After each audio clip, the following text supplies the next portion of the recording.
Hi, I just wanted to hop in real quick before the video actually starts. There's going to be random cutting, and I apologize for that. It's mainly because I needed to cut this down as short as I could. And so if you hear random cuts or scenes, I like repeat myself weirdly, that's why. This video is very long. I'm going to try to change that for the future, but this one I couldn't cut anymore. So I do apologize about that. Howdy, darling. I hope you are doing well. Glad you decided to stop on in. I feel like there's several elements that we need to discuss real fast. The first one, just to get it out of the way, yes, there is no makeup on and I just got out of the shower and I look questionable. I'm getting over a cold. I didn't really want to do my makeup. I've been putting off this video for way too long and I was like, no, I gotta do it on a day that I actually put myself together. And now here we are, the 29th of February, the day that this video is supposed to come out. And I did not do that. I've been done with this book for so long and I could have had this video done. Um, but every time I went to do it, something happened. Um, so yes, I'm not put together. And if I'm sniffling, I'm sorry. If you see me go like this, I'm sorry. I'm ill. Fine. I'm fine. I'm fighting this cold and I'm trying to get over it as fast as I feasibly possibly can. Being ill explains half of the reason I am the way I am. Like, that entire thing. The other half is I'm home alone, and I've never been home alone for any of the videos I've posted on here. And so I'm actually able to be at full volume and make stupid jokes. Girl, stop it. Um, yeah. If if I look really splotchy, I apologize. That's just my natural skin tint. I don't know why my skin just decides you need to be blotchy and red. I'm also not wearing my glasses because it does not add to the whole I'm fine. It makes me look sicker. So if I'm squinting at you, that's why, because I'm not wearing my contacts either, because I don't put my contacts in on days I don't get myself ready. So, yeah. Um, all the books. That's the other elephant in the room. Yeah, these are normally not here. I have another stack behind that one. You want to know why I spent like 2 hours worth of filming going through, and I had this cute little idea, and I was like, oh, I'm going to show you all the books I have now that I have to read them because that's the goal of this whole channel is to actually like read the books I own and get into reading and pick it up as a hobby. Because I enjoy reading, but you know, I also enjoy just buying things. And so I spent at least 2.5 hours pulling all of the books out of my bookshelf. If I have some of the footage, I'll put it up here. And so I pulled all of the books off of my bookshelf. And mind you, some of them were stacked questionably, like hanging off the ledge. And I never had an issue with things like falling off of my bookshelf doing it that way. And so I was like, yeah, I'll take them all off, reorganize, do all of that, and like have a video where I go through every single book I own, whether or not I read it, whether or not I thought it was good, where I got it, all this shit, right? Right? Why I bought it. 90% of them was it was either a gift, I thought the cover was pretty, or yeah, those are the only two reasons. Um, and I recorded all of it and I started editing it and I got through the first hour and a half of editing it. And I was like, son of a bitch, this is gonna be a long video. I don't know what I'm gonna do. And I got to the last half an hour or like last hour, some time frame. I spent I was at least an hour through.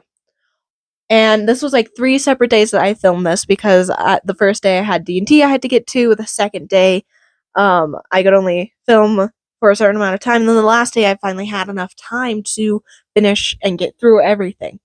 And the last day of recording was the like largest piece of recording, and I get to like 10 minutes in, and my microphone dies. And sorry, nasty. Anyway, but I get 10 minutes into editing, into like the last day of footage, and mind you, I wasn't aware this happened while I was recording it. and I only came to find out when I had gotten to that part of editing. And when I got to that part of editing and I pick up a book and I go, oh yeah, I bought this at this son of a bitch, this little thing right there, that thing, it died. And I didn't realize it. And so at that point, I was like, you know what? This video is not worth my time. No one is going to sit there and watch an hour and a half, 2 hours of me going like, oh yeah, I bought this book because blah blah blah blah blah. And I haven't read it yet. I bought this book because a boy said I needed to read it, and in order to impress him, I was like, yeah, I'll buy the book. I have not read it yet. I'm a little upset in my forget. But you can so all of that went to shit. And so I was like, it's fine. I can just reorganize my bookshelf. I reorganize it. I was able to fit books back in the shelf. As I told you before, I was able to set books onto my shelf that and stack it appropriately where it wouldn't fall off the shelf. And it's a tiny little bookshelf. I live in a tiny little room, so I can't really have more bookshelf. And I stack these books. This stack. Didn't stack the one behind because those are older books, and I was like, I don't really want to put those in there. So I stack all of these in there, how I had stacked them before. And is that going to be an issue? The screen darkening and turning brighter. I have the window open so my face doesn't look redder than it is. This that what's it called? I don't know. 3 times I had these books fall over in my closet and on my bookshelf. And I was like, what the hell is happening? Why is this happening? This hasn't happened before. And I'm very careful and purposeful with my books. I do not like to damage them. And so I was like, screw it, we're not doing this anymore. And so they have been sitting on my desk until I can figure out a way to fix the problem. I feel like those are the only elephants. Oh, there's one more elephant I need to address, but it actually applies to this video. So we can just get started. Welcome to book club. It's normally not this hectic. The one other video I posted was not this hectic. Actually, it kind of was, because when I would shake this or when I would move it, you could hear like the little button shaking, and it was really annoying, and I do apologize for that. I fixed it. Hopefully. Watch, I'm gonna edit this video and it's gonna be back. I'm fine. It's fine. My eyes look so dark and dead. How can I fix this? Un momento. Okay, so issue. With the lighting that's in my room, the only way for it not to look like I'm a demon or like have eyeshadow all over in my eyes is to have my curtains closed. So you can see all my redness and all my zits. So I apologize. Okay. We can get into the video. Welcome to Book of the I'm so sorry. Welcome to Book of the Month. What book did we read? I am quitting. What book did we read this month? Assistant to the Villain. And I thoroughly enjoyed it. And I have something I have to confess. I will be honest. When I made the first video of Book of the Month where I introduced this book and I introduced you to what Book of the Month would be, our little book club, to what book club would be. When I had done that video, I had already read the entire book and finished it. So, I know, horrible of me to have done that. But here's the reasoning. I had tried to record it once, and I didn't have the background set up how I wanted it to be. And so I did it in my kitchen, and it looked horrendous. At that point, I hadn't read it, and I was just going to go with it. But then I was editing it. I was like, man, I really hate this. And when I was editing, I had already finished the book. But Haley, why did you read the book in January when you were posting it in February? That's because I didn't know how fast I could read. Growing up in school, I convinced myself that I was not a fast reader. And in reality, I am a fast reader if I am interested in what I'm reading.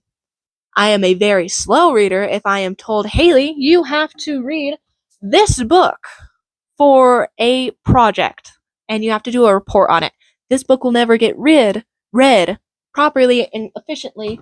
Instead, I will go online and I will find the answers I have for that little thing. And so there's that. So I convinced myself I was a slow reader. And so I was like, okay, I make this video now, so that I have it ready and all of this shit. Also, okay, finish this topic and then I'll say that.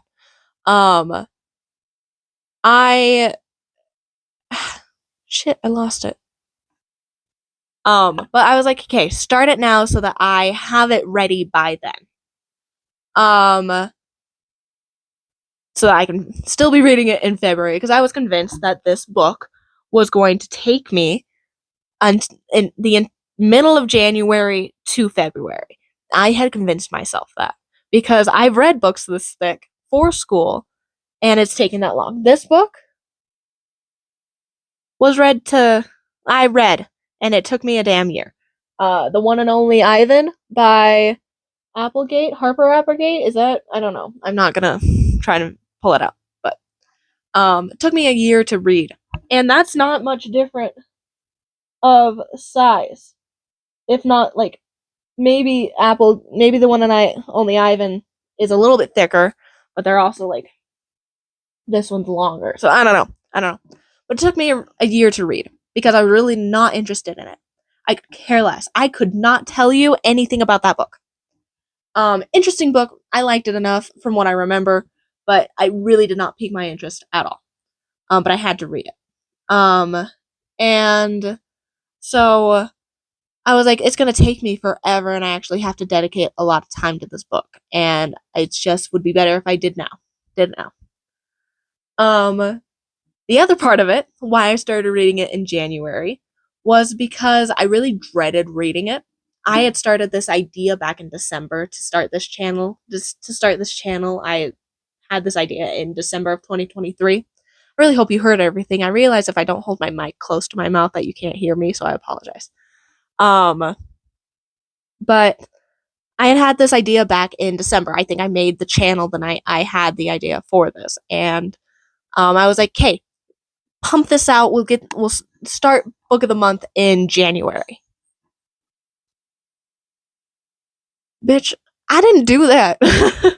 I really dreaded reading this book and everything, and so I was like, hey, it's the middle of January now. I can't do this in January. It's so late now. I was supposed to post this on January 1st. It's not happening. I'll do it for February. I'll start reading it now. All of that. And then I finished it in January because I actually enjoyed the book. So note to self, I will not do that again. I have not read the book I've picked out for March at all yet. However, I'm very excited for it. So there is that. I've cleared the air. So yeah, Assistant to the Villain by Hannah Nicole Hannah Nicole. I am so sorry. I cannot pronounce names. I thoroughly enjoyed this book.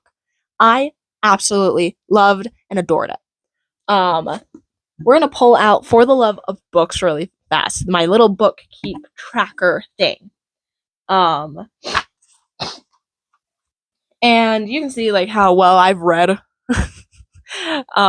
This period of time right here, that little first column right there in January, that's how many days it took me to read assistant to the villain.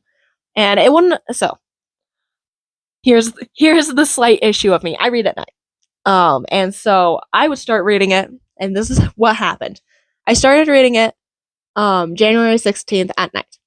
And then that turned into January 17th in the morning, AM. And then I would read it again that night. And so these two technically like merged into one day. It's weird. It took like 6 sessions of me sitting down and reading for me to finish it. Is the best way for me to describe it. So find the page. And I will put on screen, like, I'll take a picture of this so you can see it. I started this January 16th and finished it on January 24th. And I rated it 5 stars. I thoroughly enjoyed this book.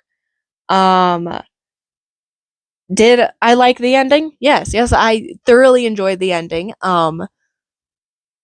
We're going to enter into this part of the video with a little bit of a spoiler warning. I won't say anything that's like, oh no. But it was a cliffhanger. There is another book coming out. There's 2 more. And that kind of scares me that there's 2 more, not just 1 more book.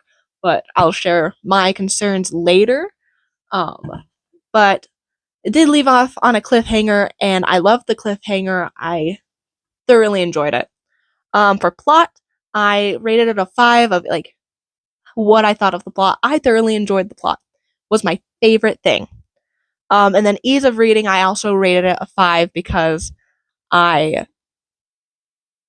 had a hard time putting the book down and not reading one more chapter, and I also found it very easy to go, okay, I have like an hour to sit down and read. I'm going to sit down, read for an hour.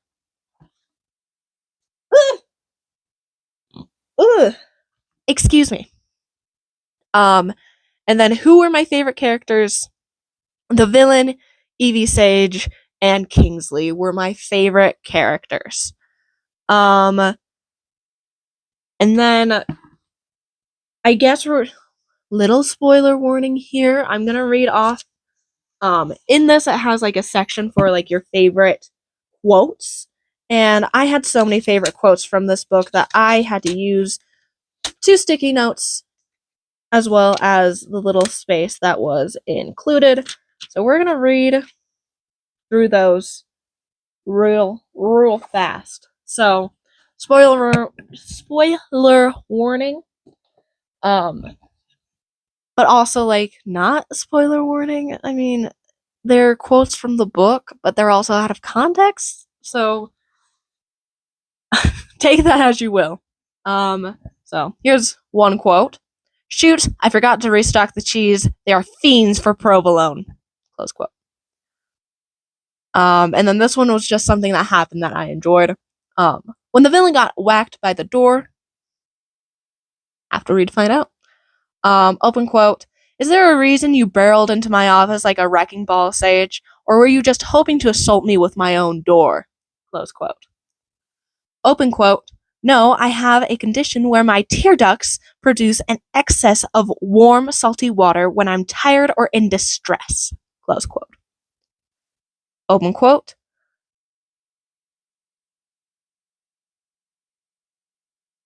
Good, you shouldn't be walking these forests alone, unprotected. You never know what kind of menacing characters you'll find. I want to put a little context there. That the villain said that, and Evie found the villain in the forest. Oh, you shouldn't be walking these forests alone. You don't know what characters you'll find. It's funny if you know the context. And then on to the first sticky note. Why did I choose a clear sticky note for this? Why am I an idiot? Because I'm dumb. We're putting this on my little makeup box. So I can read it. Because that's the only thing around me that has a flat not written on back. Anyway. Whoa, sorry. I screwed that up. Because watching someone murder their brother is fine, but you're drawing the line at old ladies in peril. Is that where we are? Close quote. Close quote. Open quote. She also ate dirt as a child. Close quote. Open quote. Excuse me, there was a bee and it distracted me, close quote. Open quote. Tatiana raised a brow, smirking, and Blade seemed to find something very interesting about his shoes, close quote. Again, a lot of these, it's context based. And so it's like, if you're going, what the hell? Why is that so amusing to you, Haley? That's literally just someone looking around and looking at their shoes. What the hell? It's context. It's a whole hell of a lot funnier with context. Open quote. He stepped on my foot once. Never got over that. Never got over it. Close quote. Open quote. Adulthood should be illegal. Close quote. Open quote. Yes, we can discuss the obvious weaknesses of my set later. Yes, we can obviously discuss the obvious weaknesses of my set later. I remember it being funny, and so I wrote it down, but I don't remember why it was funny. Context. Good thing I'm gonna reread it. Anyway, close quote. Open quote. Oh well, other than the meeting people, I think it's going really well. Oh, stupid, I read it wrong. Sorry. Open quote. Oh well, other than the melting people, I think it's going really well. Close quote. And then, oh shit, it's right here on my book, you idiot. Where to put, right there. Okay.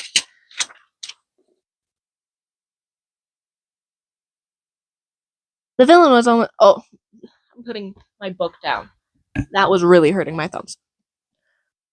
The villain was almost certain that if there had been any attempt made at conceiving with Sage, he would have remembered it vividly. Close quote.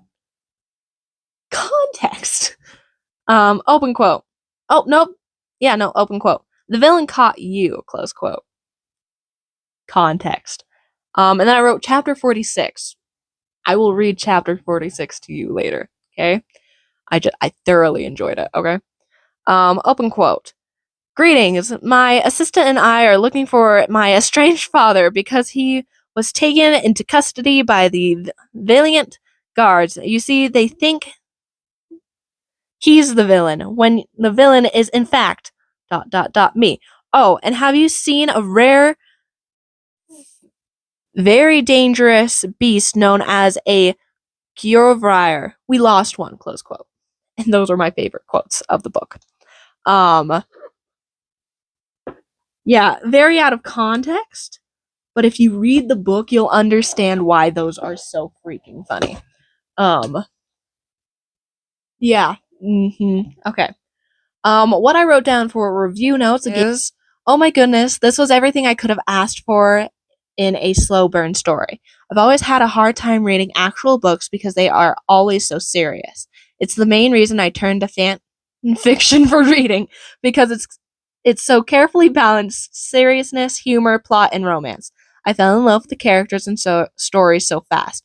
For a story I thought I would dislike, it became one of my favorites, one, if not my favorite book. I will definitely be reading it again, and I can't wait for the next book in the series. I guess no spoilers. Yeah, fan fiction. I read fan fiction. Okay, shut up. But yeah, I thoroughly enjoyed it, and I've already pre-ordered the book, and I should get it in August when it comes out. So I'm excited. And then I would ask the author, why did Evie go back to her job so quickly? I know there has to be a reason that I missed. I just felt it was a bit fast. In parentheses, probably felt fast because I missed the reason. Little spoiler warning here. At one point, Evie left her job with the villain, and there was a moment where she wasn't there, and then it felt like that she went back. And I was reading it at night at that moment, and so maybe I accidentally skipped a page, or maybe I, in my state of being tired, missed the point, but I definitely missed it. And sorry, I was checking the time. And so there was a little bit of confusion there because I would have really loved if the villain had gone to Evie and been like, "Hey, would you please come back? We are really falling apart without you. We genuinely need you back." Not just because the villain was like feeling had feelings for Evie, but because the workspace in the story was actually genuinely falling apart. Evie had put herself in the position of, I'm helping here, I'm helping here, I'm helping here, I'm helping in this department too. That when she left, everything started falling apart, and it became one of those like when a coworker leaves and a really good coworker that's been there for years leaves, and someone goes, "Hey, how do we fix this? Like, what the hell are we supposed to do?" And someone else goes, "Well, Evie always fixed it." Yeah. Anyway, and then the last thing says, "Would you recommend?" Absolutely, I would absolutely recommend Assistant to the Villain so much. I loved it. I genuinely enjoyed it. I have one more video idea for Assistant to the Villain, and I've already started working on it. And that's where we come to Haley is not good at using technology. Um, I had watched previous to and years ago, the book Leo, I believe is what they're called. And I believe she did a review on it, but it'd been so long that I couldn't remember it. And they're really good at like being like not giving away too much about stories when they do a review. And so I remember that I based so much of my opinion of the book off of what she thought it was. And I had based so much of my opinion off of what their opinion of the book was. I've learned from my mistakes because I really actually enjoyed the book, and I can understand why someone wouldn't. And I'll get into that in a minute. But I genuinely enjoyed the book, but I had based my opinion so much off of someone else who had read it. And so I was really not into it. And so after I finished the book, I went and rewatched that video because it had been so long. And I was like, hold on a second. Her book has fancy edging. I want fancy edging. And so I went to Amazon and I purchased the fancy one. And I'm really bad at thinking something and going, oh, I'll go add that to my cart and then not rechecking my cart. I glance at it and I go, yeah, that's everything I need. Proceed to checkout. A different day, I then went, man, I really want the I really want the sprayed edged version of Assistant to the Villain. And so I bought the spray edged version of Assistant to the Villain. I now have 3 copies of Assistant to the Villain, and one of them is messed up. Funnily enough, the accidental second purchased one, is just a little bit off. If you look at this one, and I'll put a picture up, you can see that the shiny bit is aligned perfectly with everything. And like the red ink is done prettily and is kept on the edge and all of that fancy stuff. If you look at the second one I accidentally bought, you can see that the glossy emboss is what I'm going to say. I don't know if that's the proper term. Is just a little bit off. Like the printing is just a bit off. And the red ink is done a little bit messily. And so, yeah. The picture will show it better than me just going like, look at that, can you see it? Oh, maybe you can. I don't know. See? It's just a little bit off. And so it's a little bit misprinted. And so I was like, you know what? We're going to do this one idea I have because now I have a book that I can do that with and not feel horrible about doing it. So, yeah. Now that's the thing. We're just gonna hold on to this book because I feel like it's more aesthetically pleasing. No, I'm not because I want to make sure that one stays pristine. We're gonna go back to this one. I would 100% recommend this book for anyone who enjoys comedy and enjoys it plays so heavily off of the stereotypical the villain thing and all of that. However, I can also understand how someone would be misled by it. The book Leo was very misled by it. She thought this was genuinely a like hero villain love story, or like I don't know, I forgot what she said, but she was really expecting, and she brought up the little map that's in the front of the book, and she was thoroughly expecting them to go poison a village well and go steal street signs and kidnap damsels in distress and go to unicorn hunting grounds.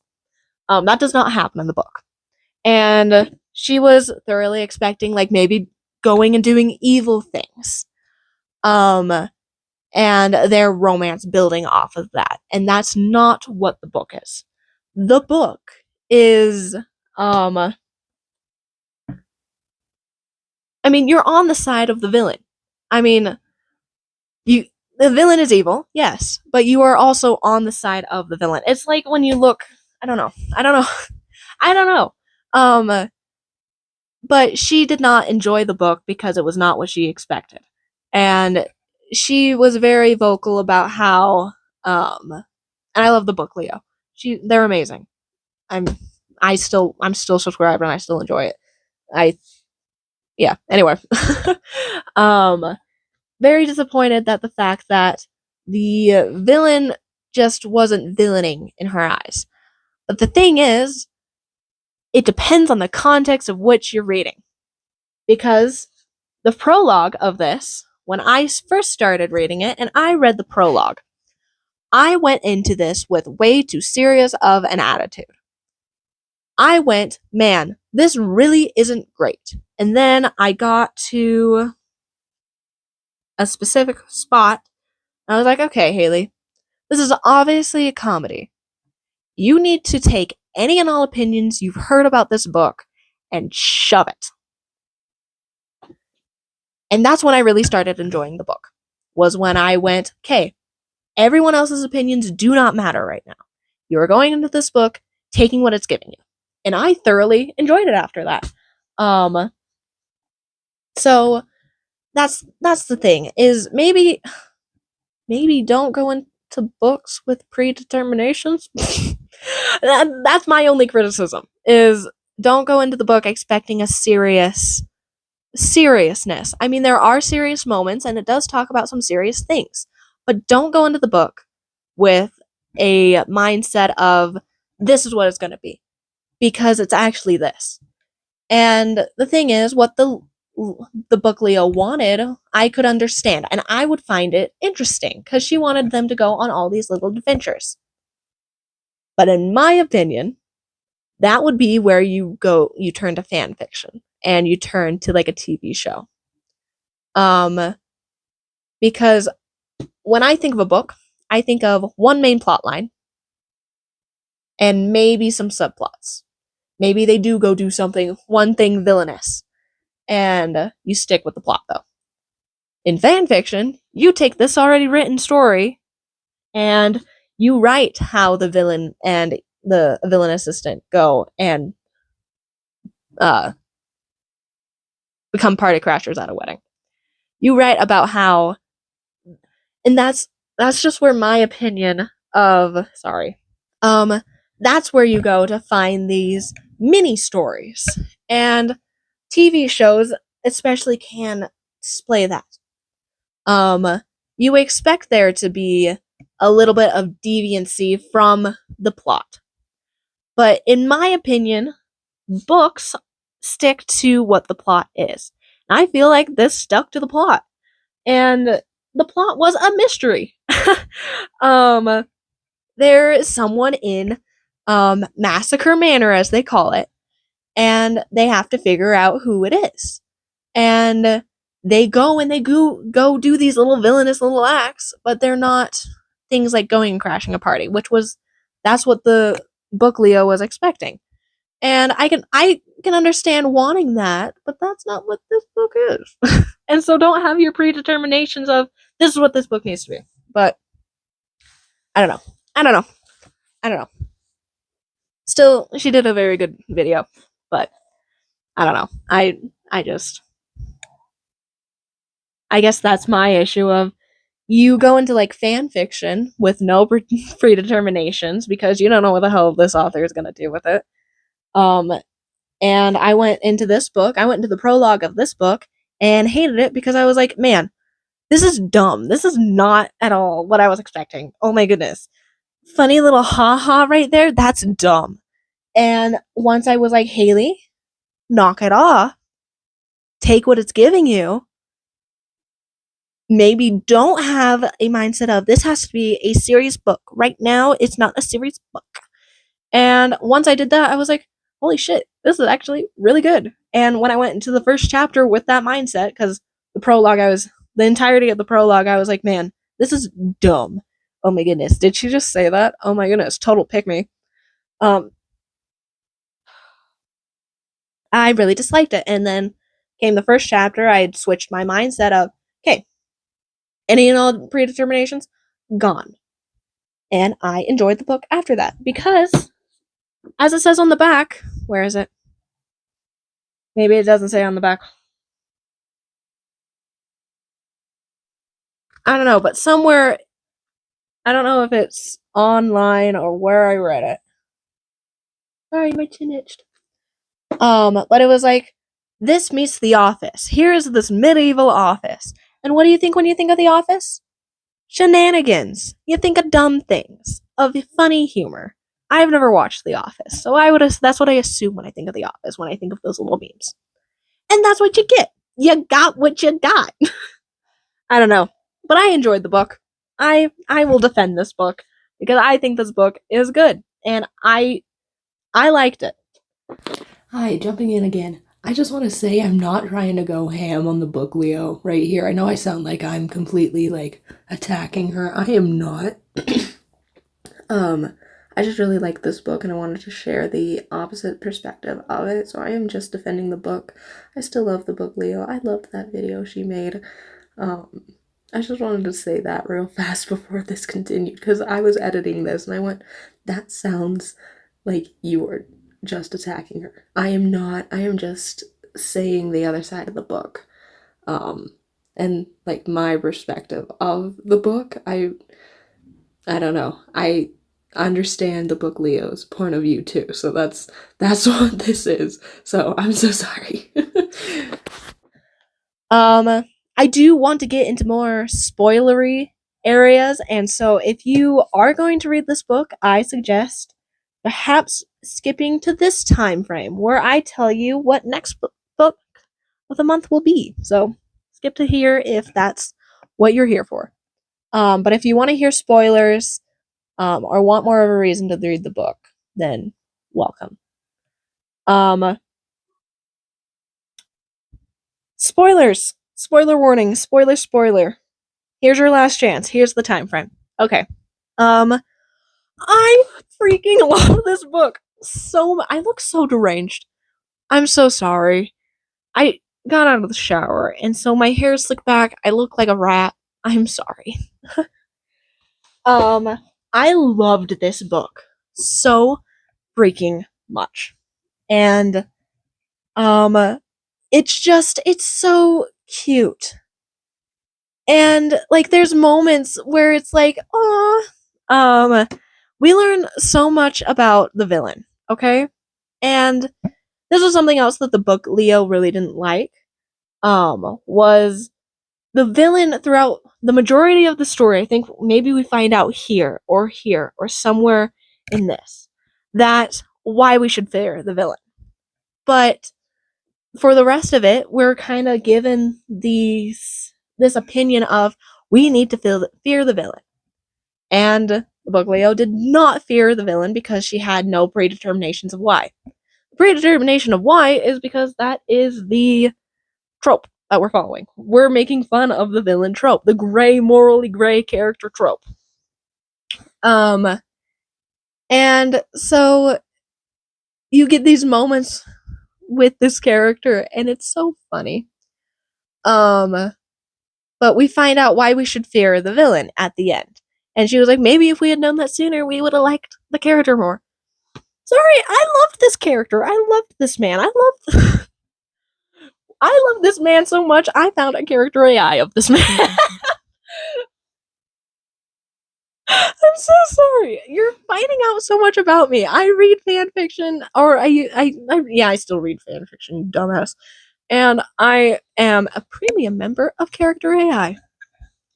That's the kind of deranged individual I am. Anyway. I enjoyed this character so much. And, like, yes, you don't know why the villain is evil, but, like, goodness, follow along with it being evil. It's the trope. But he is your stereotypical morally gray character. And we find out that the villain is not actually his name. That his actual name is Tristan Mavrin. However, I'm horrible at reading, and so if I slip up and say Tristan, that's because that's what I called him until about here. I got like this far into the book and realized, hold on, Tristan. Tristan. Tristan? Oh my goodness. So if I call him Tristan, that's just because I'm an idiot, okay? I love my man, Tristan. I love this man. I also read the name Muriel as Murrell for a long time in a story I was reading, so if that gives you, and I refuse to call him Muriel because I like the name Murrell more. Stupid. Anyway, and the moment that comes out and Evie finds out that's his name, is he meets her little sister, and is like, yeah, my name's Tristan Maverick. It's nice to meet you. I'm your sister's boss. And Sage just looks at him like, damn, Evie's Sage, but is her whole name, so interchangeable. And her sister toddles away and runs off. And Evie turns to him and is like, damn, you came up with that name rather fast. How did you come up with that fast? And he just kind of goes, that's my name. And she's like, no. You can't just tell people your actual name. And he's like, I haven't been hiding it, Evie. Or Sage, because he refers to her by her last name. And anyway, I haven't been hiding it, Sage. And she's like, yes, you have. And he's like, I have a nameplate on my desk that says Tristan Maverick. And she's sitting there like, no freaking way. And she's like, shit, yeah, you have. You have totally had a nameplate on your desk. And he's just like, yes, I have. But yeah, it's just goofy little things like that happen. Can I tell you about how good of a mystery plot this is? At least it's right up my alley. We have so Evie gets hired, right? And then we have a problem of someone causing issues within the Massacre Manor is what they call the villain's manor. And he's getting compromises from all of this different, like, his shipments that he's attacking are getting compromised, his men are getting attacked, his secret little hideouts are getting attacked out of nowhere. And so he's like, Evie, you need to go through, and there's a rat somewhere in the business. And so Evie goes through, she makes a list, and she puts her name on it, and she's like, here it is, sir, I'm included in that. And he's like, you can take your name off that. And she's like, but you can't, like, riddle me out of this. I mean, I technically am also your employee, sir. And he's like, yeah, but you can't lie. Because there's, like, this ink in the story that does different things. And she has a golden ink band on her finger, and it's supposed to keep her from lying to him. And that's what we're told. And that she cannot cause intentional harm towards him. And his guards have the same sort of thing, only like in green. And the green means that if they betray him, they are poisoned and they die. And so that happens, okay? And we have these moments like there's a bomb planted in the villain's office, and Evie goes in, she sees this bomb, she takes it out, and gets to like so close to leaving, tries to throw the bomb over, but Evie is very clumsy, and her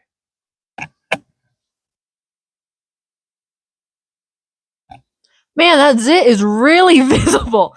It's been several days, in fact. And this lighting is gonna really screw me over. I'm just gonna have to hold very still. Um, it's been several days. It is no longer, as you can tell, it is no longer February 29th, and we are now in one of the most loudest parts of my household. Why? Because I can't I I have little to no personal time where I could easily record something for you.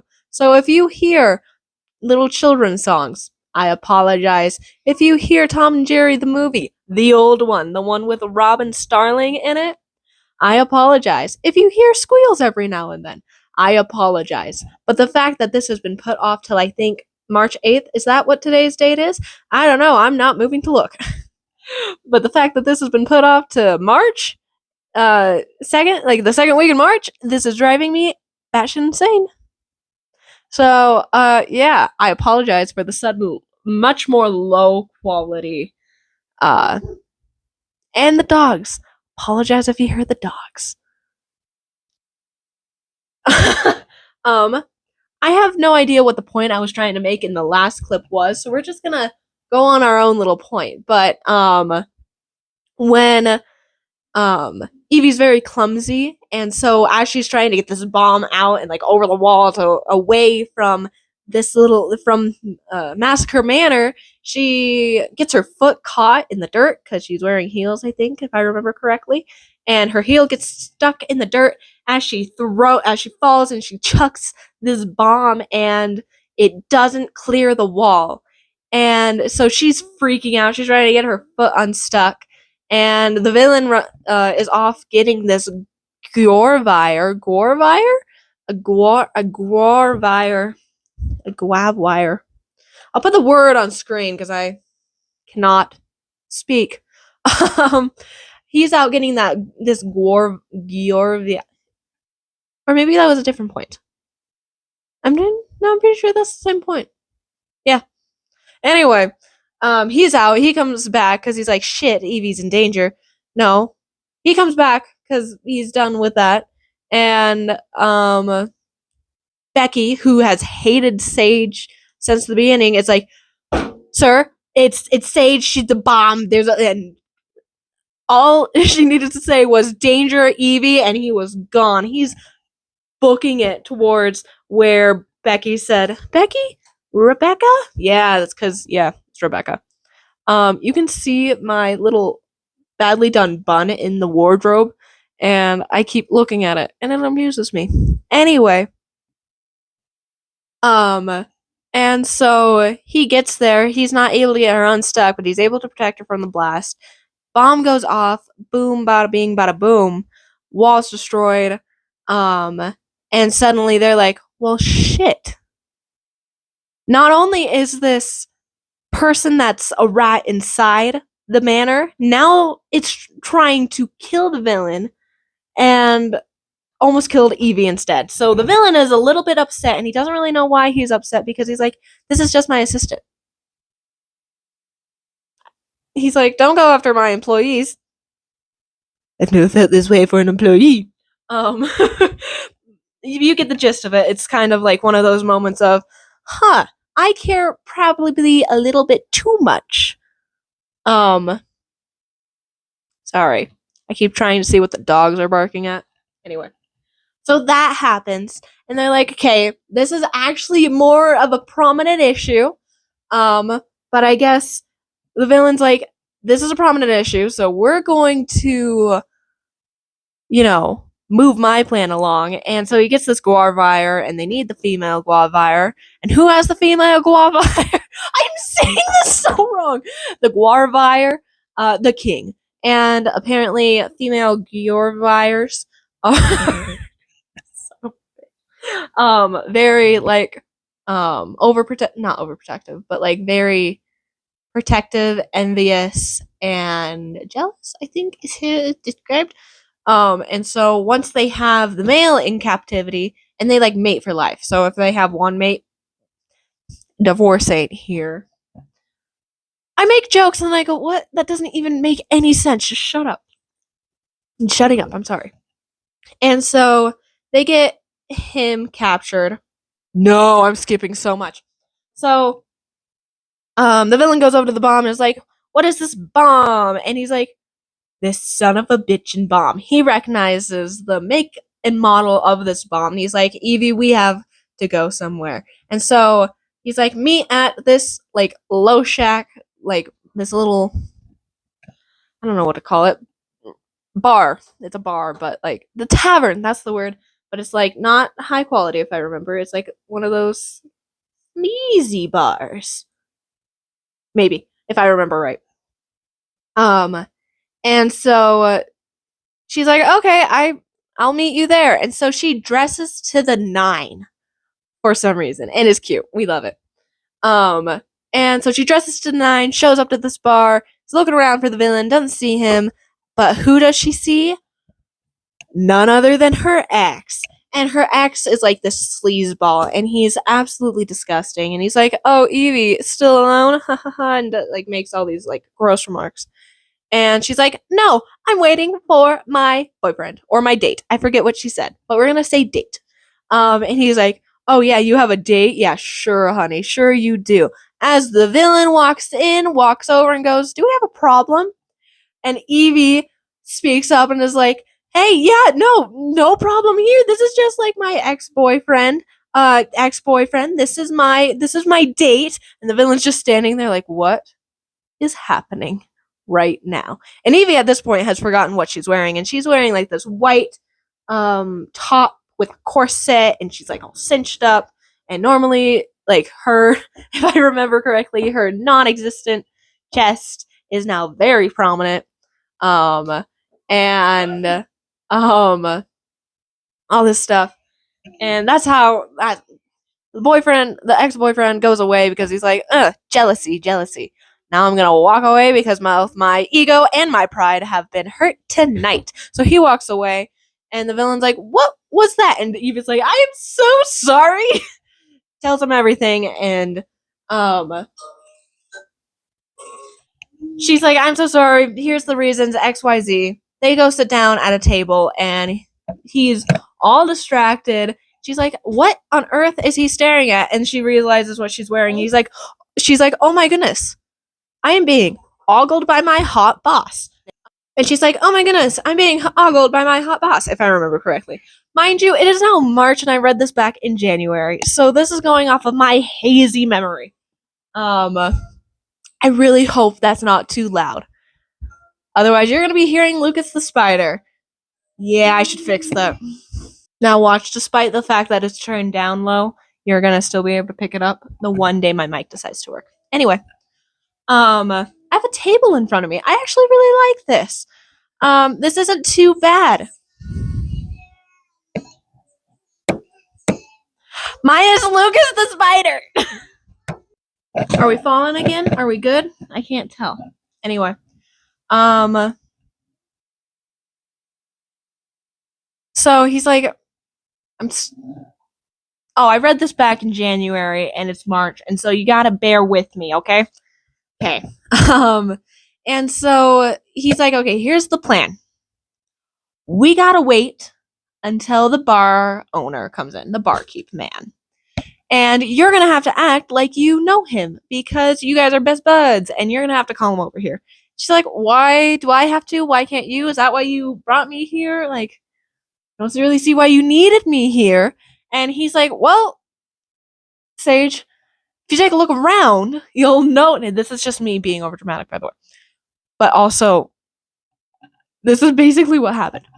If you take a look around, Evie, Sage, you'll see that everyone is staring at me because I have never set foot into this bar. And so Sage looks around and she's like, yeah, you son of a bitch. Yeah, you're right. You're right. Look at you being right. And everyone's staring at him because here's this tall, dark, and handsome man that should have had a beard, and I will lay on that grave till I die. Listen, okay. So we're gonna go off on a little bit of a tangent real fast. In the prologue, or in the first chapter, I don't remember which, he was described as like this, like everyone assumes that this man is ugly and he's old and he's got a giant beard. He's like, think wizard, think crazy old man, think what's the villain from that new Disney movie, Wish, that everyone's hating? Think him, but ugly. I really hope people think that that man is hot. Otherwise, I just said that and sometimes I need to learn when to shut up. Anyway, think that, but like old. Think Gandalf.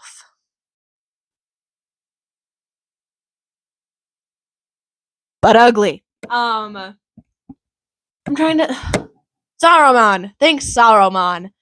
But uglier. I don't. Man, I'm realizing something about myself as I'm pointing out these old men that I find pretty. Anyway, I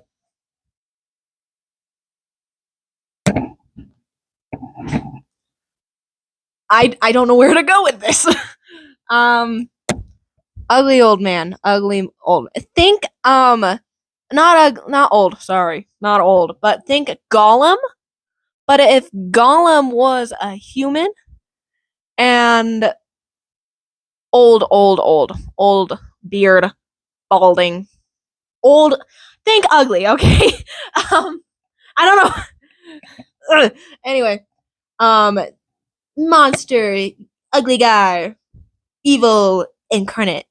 And then we meet this hot young man, clean shaven, blah blah blah blah blah. And how was it described?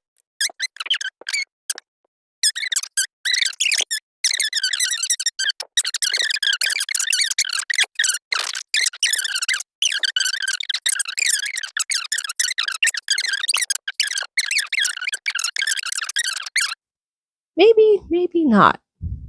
Maybe this is the wrong spot. This is the wrong spot, Haley. You idiot. Ah, here it is. Evie spun in the direction of his voice, stunned. How did you get over there? But her words were cut off when she saw him. In her defense, there was a lot to take in. Her first thought was the wanted poster had it all wrong. This was not an older, scarred man with a gray beard. In fact, no gray laced through his thick, dark hair either. He had high cheekbones above the 2-day-old shadow that ran along a very hard jawline. She figured he couldn't be more than 6 or 7 years older than she was. If she had to guess, she'd put him at no more than 28, 29. That couldn't be right, though. There had to be a rule somewhere that evil overlords needed to be at least 50, maybe 60 if they were pushing it. But not young, and not even more dastardly beautiful. He was, though, beautiful. His skin was tanned and smooth, as if his time off from terrorizing people was spent lying in the grass, perhaps daintily drinking out of a teacup, and reading poetry with his pinky raised. Yep, okay. So that's the description of the villain we got. But hear me out. Or don't. You don't need to hear me out. Hear me out. What if he was a gray fox?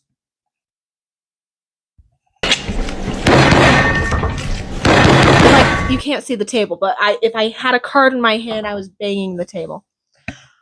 I'm sorry. I'm sorry.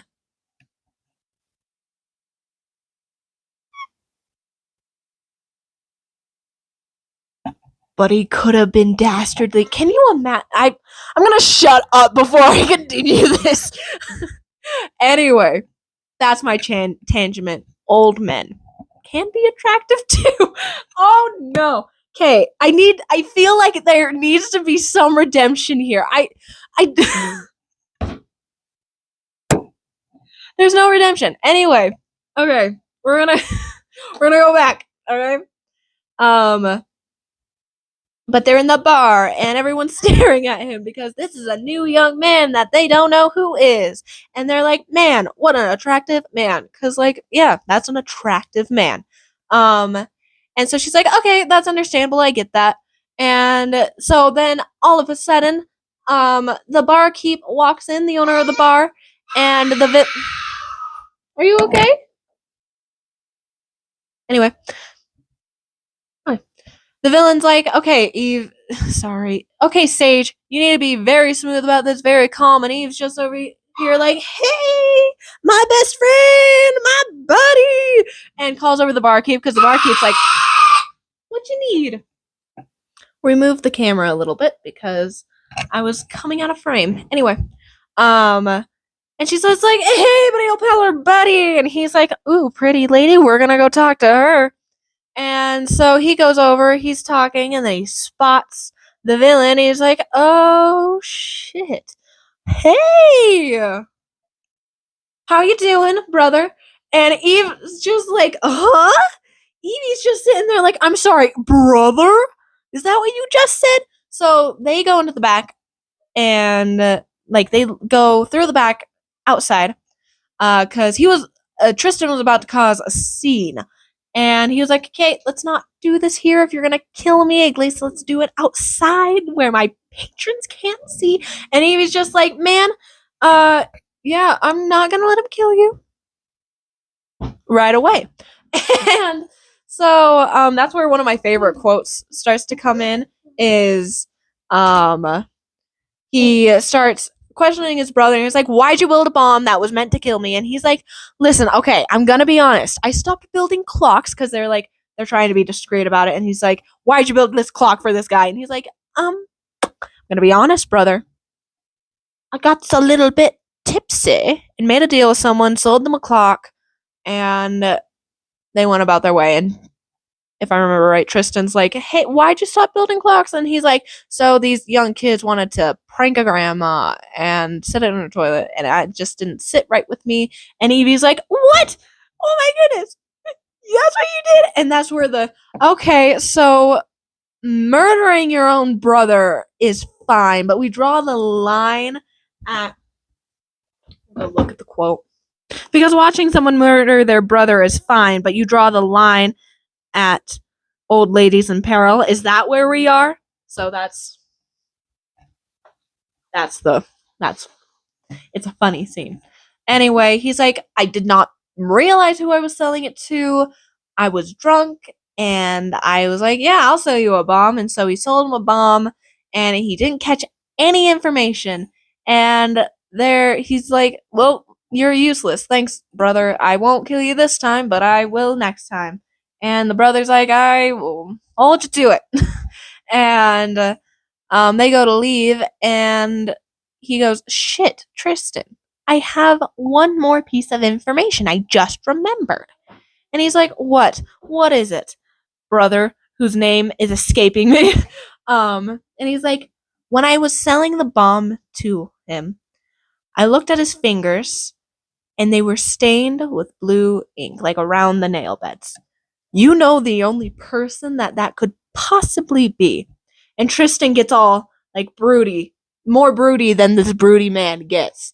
And he's like, uh-huh, yes, I do. And so they leave. And Evie's like, why didn't you tell me you had a brother? And he's like, it never really came up. And so that's that.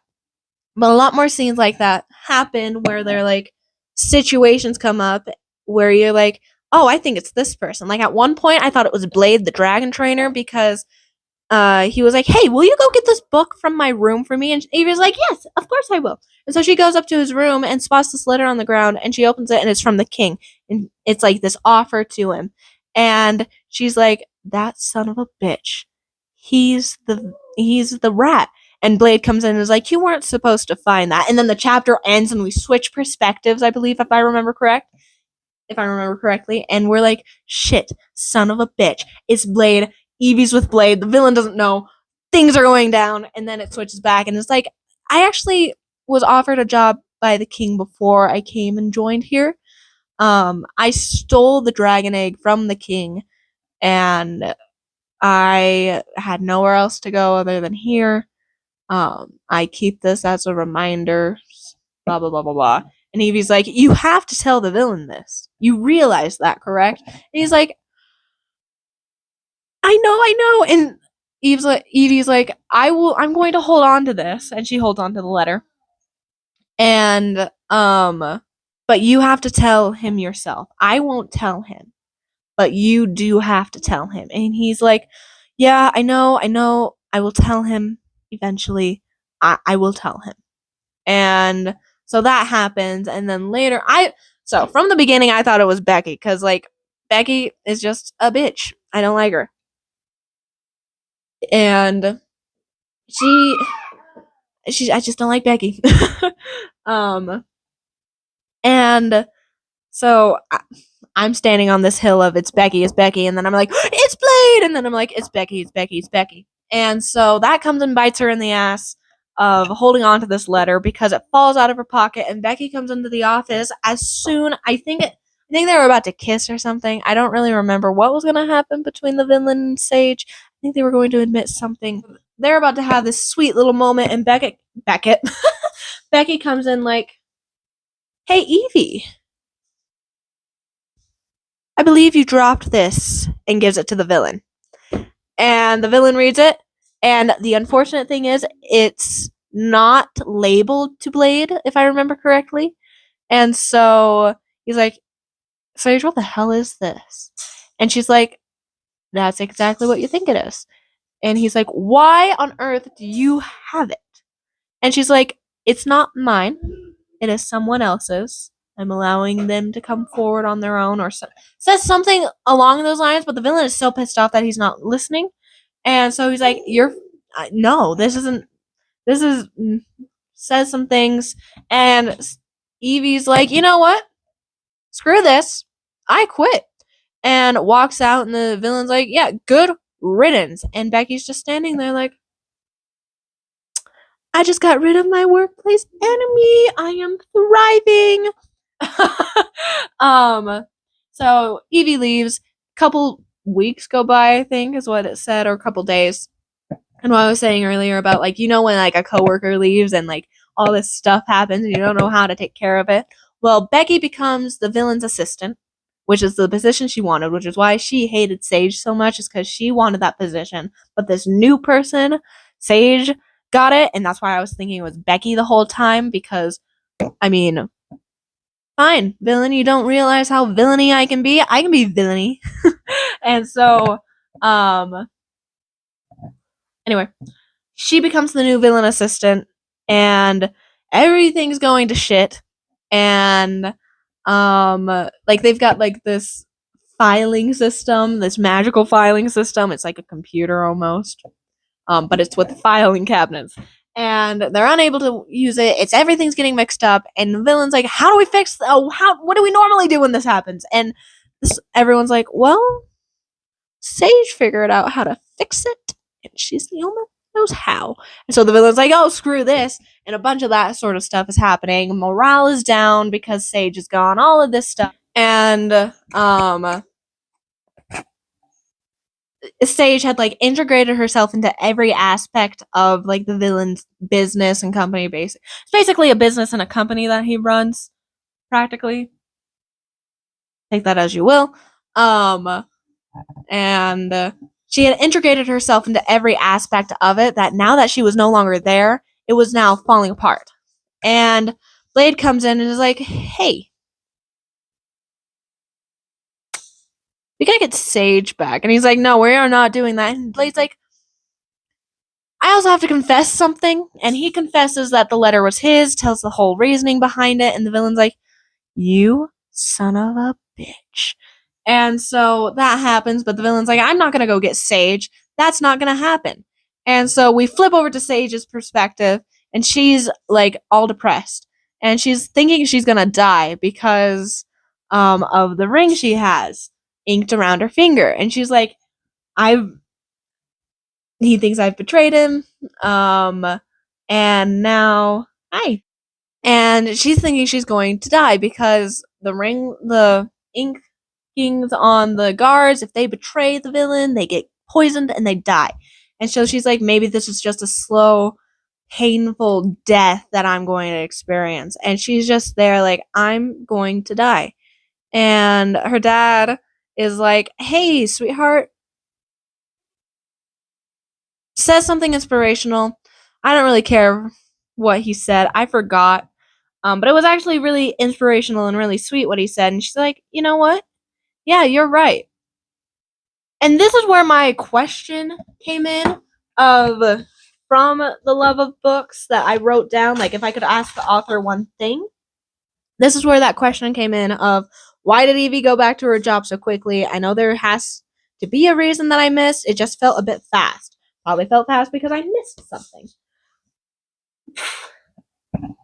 And I guess maybe I'm a different duck than Evie is, because you damn know well I wouldn't be going back that fast.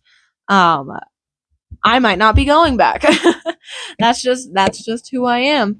I would make them grovel, but that's just me. That's just me.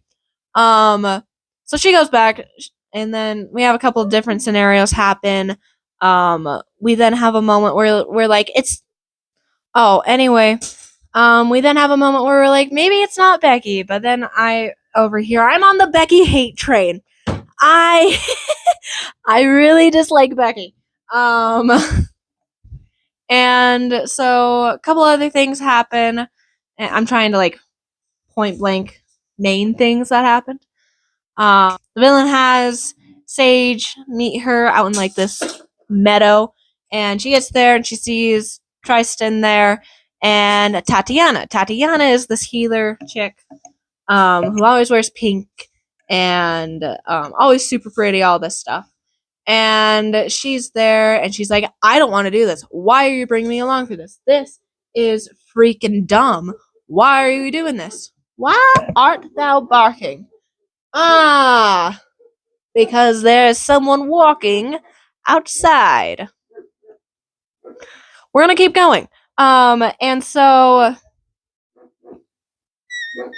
she's like, I don't know why you brought me here. This is redundant and this is dumb. I really hate this. And Tristan's like, listen, she listens better to you, all this stuff. And Evie's just there like, who are we meeting? And we find out that it's Tatiana's ex-fiance and Tristan Maverin's sister. And we're like, what? We're right there with Evie like, what? What do you mean your sister? Your sister was a witch? Hold on! This is my favorite. Hold on! Her sister was a witch, right? And what was her sister? A princess! The Wicked Witch of the East, bro! I'm gonna stab him. You're gonna look at me and you're gonna tell me that I'm wrong? Am I wrong? It's my favorite She movie. wore a crown and she came down in a bubble, I'm dog! not fighting with you. Grow up, I'm not fighting bro! with you. Grow up! Get educated, but And we find out that it's Tristan's sister, and we find out that his sister sells magical inks, which is where he gets the green ink and the golden ink. And she notices the gold ring that's been inked onto Sage's finger, and she's like, oh, so this is what you did with the ink I sent you for your birthday. Interesting. And we're kind of like, hold on, why is that interesting? Why did you gift your brother this? I should be right here because now I'm not super dark in the shadows. Good to know. And we're like, oh, hold on. What is this? And so that's just like a little inkling. Haha, pun. That was dumb. We're like, huh, interesting. Very intriguing. And he's like, that's not what's important right now. And we then find out that blue ink is anything that is written in blue ink. You have one pot of blue ink, okay? You divide it into two pots. Whatever is written with this ink, you can see it what is written over here. So if someone has this pot of blue ink and they write something, they can then the person with this pot of ink can then see it or something. It's really neat how it was described. I'm butchering it, but it transfers over. So like what's written here transfers over to here, like a transcript almost. And They're like, huh, interesting. And she's like, oh, so you have someone who's infiltrated your little business. That's horrible. But I've only had 2 people buy ink from me, and one of them's been a loyal customer for years, and the other one, I can't remember if the other one was like dead, I think. Had died? No. So the other one bought it and did something, and it was a Valiant Guard, and it turned out to be the one that had bought the bomb, if I remember correctly, and then they found him and he was dead. If I remember correctly, but I don't remember correctly. But something happened to that first one that where it kind of made it like a dead end. And so that happens, they all leave. Evie gets upset with the villain for some reason, I forget why. Or the villain, yeah. Oh! Evie gets upset with the villain because the villain's like, I don't need anyone, blah this, blah that, I hate family, I hate this, I hate that, I don't need anyone. And Sage's like, yeah, okay, you little piss baby, you little piss baby. Something like that happens. And then at one point, and I don't remember if it was when she quit or if it's after this that we find out what the gold ink is. So I was trying to remember. Anyway, well, we find out what the gold ink is, and we see this on one of the chapters where we have the villain's point of view, and we find out because he's changing his clothes, and he takes his shirt off, and we get described like a golden ring that is tattooed on like on his arm, like a shoulder band, like a band around his arm, and we then find out that the gold means that it's not like a, hey, you can't lie to me, or hey, you can't betray me, or hey this, hey that. The gold ink means that you can feel the other user's pain. So he can feel whenever Sage is in pain. Oh, that's cute. Oh, that's precious. Oh, suddenly we understand why the villain needed to get back to Massacre Manor because of an issue. Because Sage was hurt. Oh. Oh my. Oh. Oh. Oh. So that adds a whole new element to it. And Sage doesn't know that's what the gold ink does. And we're like, huh, interesting. He has all of his guards use this green ink, but this strange woman he met in the woods, he's like, I'm gonna use gold ink on you. That's some riz if I ever I hate that word so much. I hate that it's now like an actual word. It's in the dictionary and I hate it. And so we find that out, and then a couple other things happen. They're then invited out separately, individually. Something happens at the Massacre Manor, and Tristan's like, I'm taking you home. I am escorting you home. And we have this moment where like they're hiding in like a cupboard, and there 2 of Tristan's employees, Sage's co-workers, walk by, and they're like, I bet you it's Evie that's betraying us and like snitching things out, and could she be any more helpless or klutzy and all this stuff, being pick-me girls. And they're basically like, yo, like all this stuff. And the other one's like, maybe we need to be careful. You know what happened to the last guy that talked about Evie like that. And the other girl's like, I don't think so. I don't see the villain anywhere. I can talk shit all I want. And Evie's like, what do you mean the last guy? And Tristan's just there like, this is fine. This is a tiny cupboard, Tristan. Tristan, stay appropriate. And so that happens, and he's like, I'm gonna escort you home because something else happened that same day. The Gorevire attack from the FEMA Gorevire. That's what I'm forgetting. That's what happens here. That's also where we find like this mask that I'm about to talk about. Yeah, it was the Gorevire attack. Dumbass. And so he's escorting her home when they see this masked individual. Now, they had found a mask at one point in Massacre Manor that didn't belong to anyone, and it was really suspicious. And so Evie sees this, and she's like, bet. And so she runs off this carriage and runs towards this masked individual and tackles him to the ground, takes the mask off, and who is it? It's Becky. And we're like, I'm sitting there like, yes, it was Becky. I was right. But the problem was we were like this far into the book, maybe somewhere in here. And I'm like, it was Becky. Wouldn't have found out so soon. And so it turns out, so Evie Sage's father, some backstory, has this mystic disease, I believe is what it's called, and it can't be cured by normal means. And she's been getting supplements like pills and like things from Tatiana, who's been like brewing things that's supposed to like help lessen it. Can't fully take it away, but like can help relieve some of it. So her father has been going washing between, oh, it's a good day, I can go outside and walk around, to, oh, it's a bad day, I can't do anything but lay in bed. And that's why Evie needed to get a job in the first place, so that she could provide for her family, this, that, and the other. All of that stuff. And we then find out that one of Becky's, someone that is dear to Becky, also has this mystic disease. That's what I'm going to call it. I don't think it's what it's called, but it's like magic disease, mystic. I think it is mystic. Mythical? Mystic. Something or other. And so Sage is like, can't hate you as much, and I hate that. You ever had that feeling where you're like, I really hate this individual, but then I find out something about that individual, and you're like, can't hate you as much. And so her whole plan was she was going to go find something or other, I don't remember what, and the villain's like, we talked about this, it's not gonna work. I'm dropping Sage off, and then I will be taking you back to work, because that's where she stays. She lives at the manor, if I remember correctly.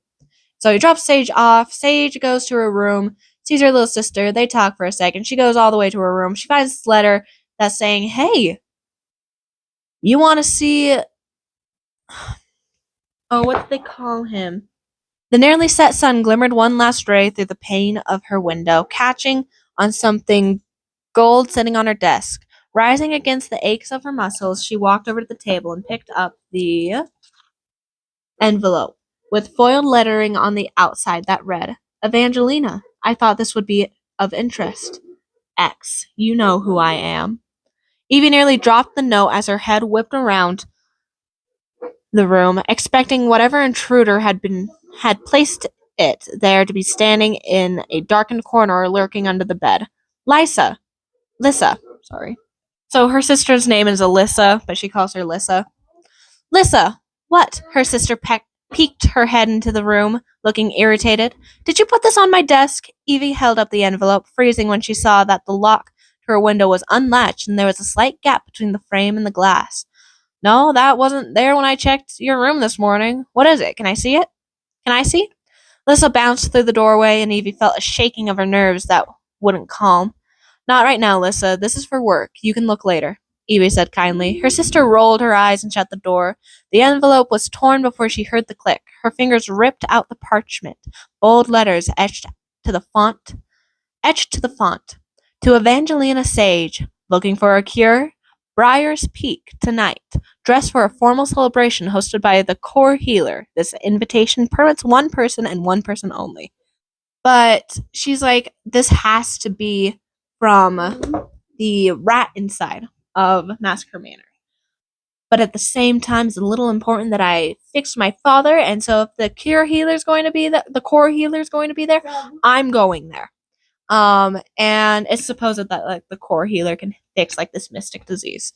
And so she dresses to the nine, wears this beautiful white, if I remember correctly, dress, and she shows up.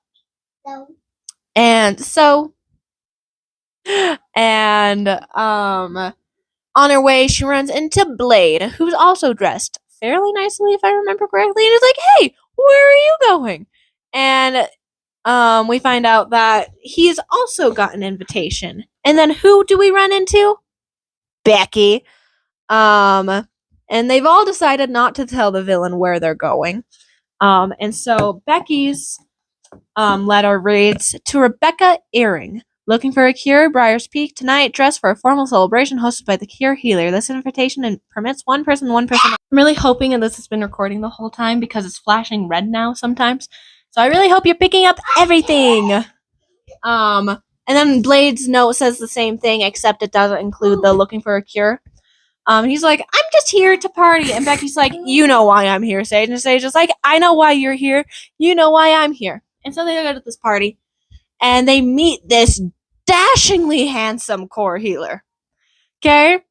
I think he was described like red-haired, red long hair, slightly graying, beard, if I remember correctly. Very elegant man. And he sits down with Sage, and he's like, so why'd you ask me here?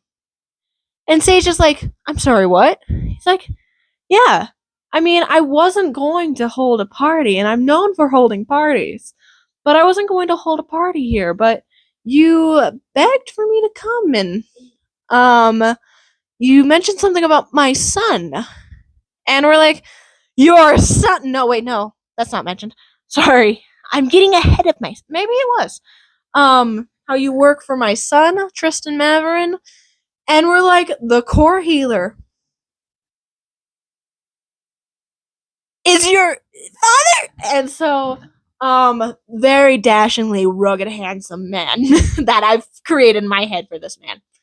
And, I forgot I need to be close so that it doesn't, maybe? I don't know. And we're like, damn, alright. And then guess who shows up? Tristan Maverin. And these two Maverin men are staring at each other, and Evie's just here like this, and I'm imagining myself there. I'm like, two hot men staring at each other like this. Father and son. The tension is high because obviously they haven't seen each other in a long time. And I'm picturing myself there, and I'm like, man, I would be blushing so ferociously hard. I don't know how Evie is here. And so, Tristan pulls Evie away, and he's like, I'm so pissed off, blah, blah, blah, blah. And all this stuff. And, we then find out, something about how his father cared more. But we find out that his father cared more about traveling around, healing people, partying, mainly hosting these extravagant parties and never staying home with his mom and his 3 children. And we find that out. And they're sitting on like this cliff's edge. And then he's like, do you want to dance? And she's like, huh? I think she said, I'm not sure how.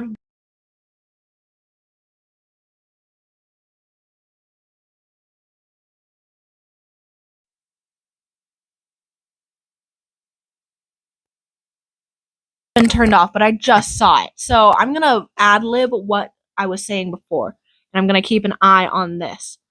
Oh no. So, he's like, in fact, he'd ring this.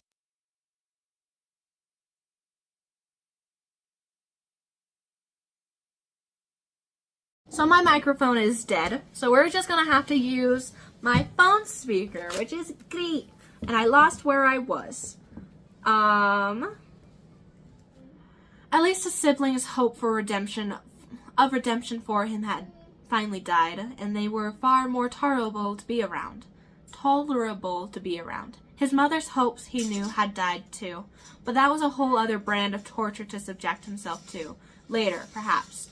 No, right now he would allow himself this small sliver of happiness, if that's what the warmth creeping through his chest felt like. In fact, he'd wring this moment of every ounce of joy he could. Quickly standing, Tristan watched Sage's face turn up towards his, eyebrows raised in confusion. What are you doing? She asked. Hey!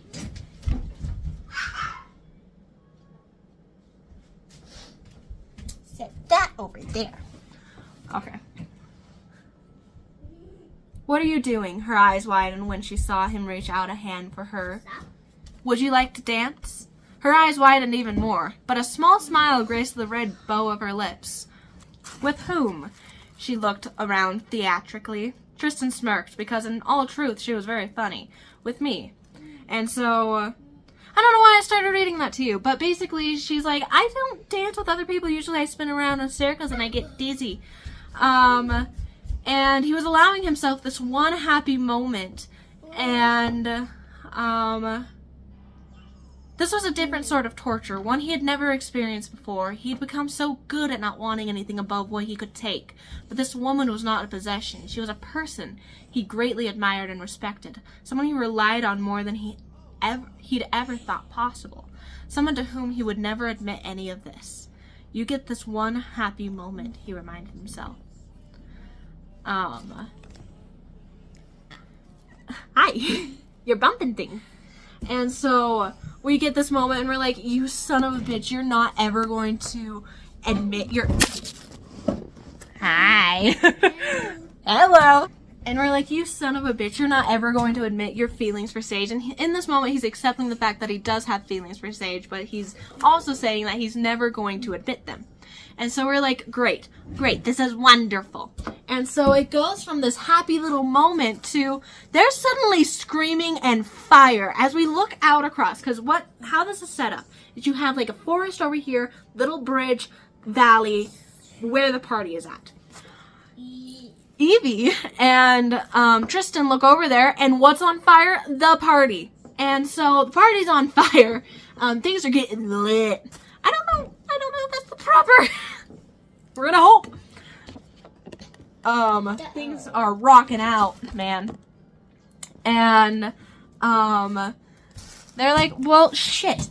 Sage, Blade, his sister, I don't remember if his brother was there, his brother, his father, all those people are over there, and people are running, people are burning, because what has set them on fire? A Gorvire. Someone released the damn Gorvire from the Gorvire? I forget if they released both or just one. And now it's burning stuff down. And so there's a bit of a panic, there's a bit of a fuss. At one point, they get back over there, they're trying to find people, and then we find the villain gets knocked out. And then we get to my favorite chapter of the book. Chapter 46, I believe is what it was. Let me take a look at this. And I will read chapter 46 to you. Or at least a good amount of it. Why did I use clear sticky notes? Could I have been any dumber? Chapter 46, yes. So we get to chapter 46. That's chapter 40. 44, 45, 46. Or we get to the... So, yeah, we get to chapter 46. End of the last chapter, Evie comes up with this plan of, she sees the villain starting to wake up, and she's like, son of... Baby! The baby! Evie comes up with this brilliant plan, okay? To get herself and Tristan out of there. And she's like, I'm pregnant. I need to leave. And that's my husband. And she looks over at Tristan, who she just called her husband, sees he's waking up. And she starts to panic because what are they surrounded by? Valiant guards. And he doesn't understand what's going on because he's been passed out. And the baby is trying to stand on the table. She sees the villain start to wake up, and she's like, son of a bitch. Oh no, he's waking up. We're surrounded by valiant guards. He got knocked out. He doesn't know what's happening. He is going to flip a casket, burn a casket, open a casket, whatever that one term for casket is. And so that's where we get chapter 46, or the end. We're going to read the end of 45 real fast, just so you're where you need to be. A loud groan permeated the air, freezing everyone and everything around them. Evie turned her head slowly towards the groan, horror dawning like a fiery sun. The villain was waking up, and when he saw the knights around them, his reaction would be to ruin everything, and by ruin, she definitely meant start murdering their captors. Instead of being let go and left alone, they would be outnumbered, and the guards would capture the villain, or worse, they would murder him. She had to do something. Her heart pounded so loudly, the force of it nearly knocked her over as she made her way over to her husband on shaking legs. Dark eyes appeared as his lids blinked open, brows crunching together in pain and confusion as he began to sit up. His gaze settled on the group before him for a moment, long enough for Evie to recognize the murderous rage in his gaze begin to take root, and she flung herself in front of him, gripping his collar in her fist. She watched him blink twice before his eyes widened. It was the last thing she saw before she settled her lips onto his. Chapter 46, from the villain's perspective. Tristan was dreaming, which surprised him because he thought he'd lost the ability to dream 10 short years ago. But here he was having a dream, and it was a pleasant one. He only saw Evie's face for a moment before he felt soft lips pressed to his. His imagination made her taste like vanilla, probably because of the ludicrous amount of vanilla drop candies the woman ate throughout the day. It was comical to him that a trait he'd previously inwardly chuckled at was now something that was arousing him beyond belief, enough that his eyes drifted shut and thoughts of gruesome, horrible things had faded away. If it's just a dream anyway. He sat up quickly, arms whipping around her, fingers pulling lightly through the soft locks of her hair. He tugged gently, nearly groaning with a gasp between her lips, and sorry, my nose started to leak. I'm fine. Gasp escaped her lips and angled her head so he could taste her fully. He licked at her lips, one of his hands coming down to her waist and squeezing, trying desperately to bring her closer. The small sounds she was making in the back of her throat nearly undid him. He'd never thought himself a man with a particularly good imagination, but the way she was holding on to him, sweet but fierce, and the passion behind her kisses, it ruined him. How could the reality of kissing her possibly surpass the euphoria that was pumping through his veins that his own imagination had conjured?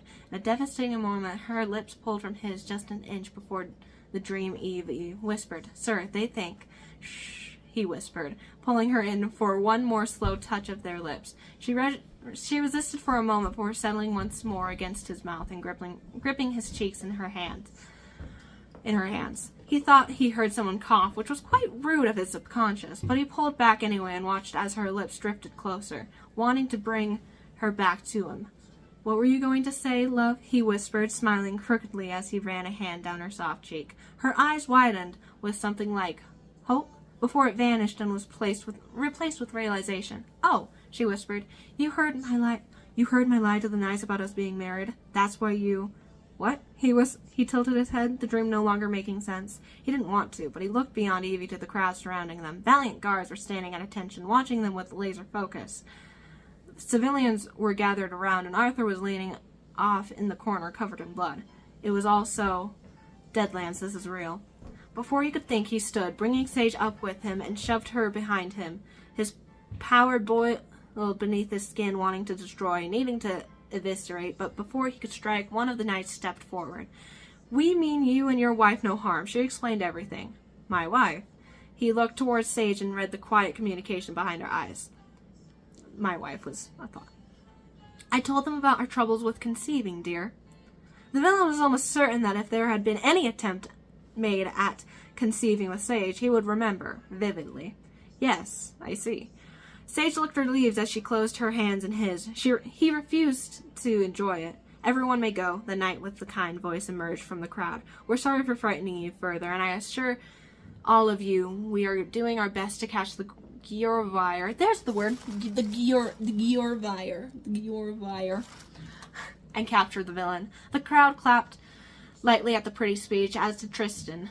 He'd enjoy watching them try. As the crowd dispersed, Tristan noticed for the first time since he woke that he no longer heard the Giorvire's calls overhead. Either Blade and his sister had succeeded, or King Benedict had won yet another round of this battle between them. He was determined to find out, but he was caught off guard by a shorter valiant guard, hoisting Arthur up by his shoulders. "You need to see a healer as soon as possible, my lord. Please follow me this way." Rebecca followed as well, besides Arthur, holding a scrap of fabric that looked suspiciously like it had come from Evie's dress. Both Rebecca and Arthur disappeared quickly in the darkness of the trees, and Tristan stepped forward to follow, mistrustful of anyone who answered to the king. But he was interrupted by the knight, who dismissed the crowd. He was speaking to Evie. "What did you say your name was, my lady?" Tristan stepped quickly towards her and swept his arms around her shoulders, tucking her into his side. "She's taken," he said flatly. The knight chuckled and began to lift his helmet, but stopped when 2 other knights swept over. One of the new arrivals removed his old helmet, revealing a crop of red hair. "I can take you to see the other healer as well, my lord, to look at your head. I insist." Okay, we're gonna skip a little bit.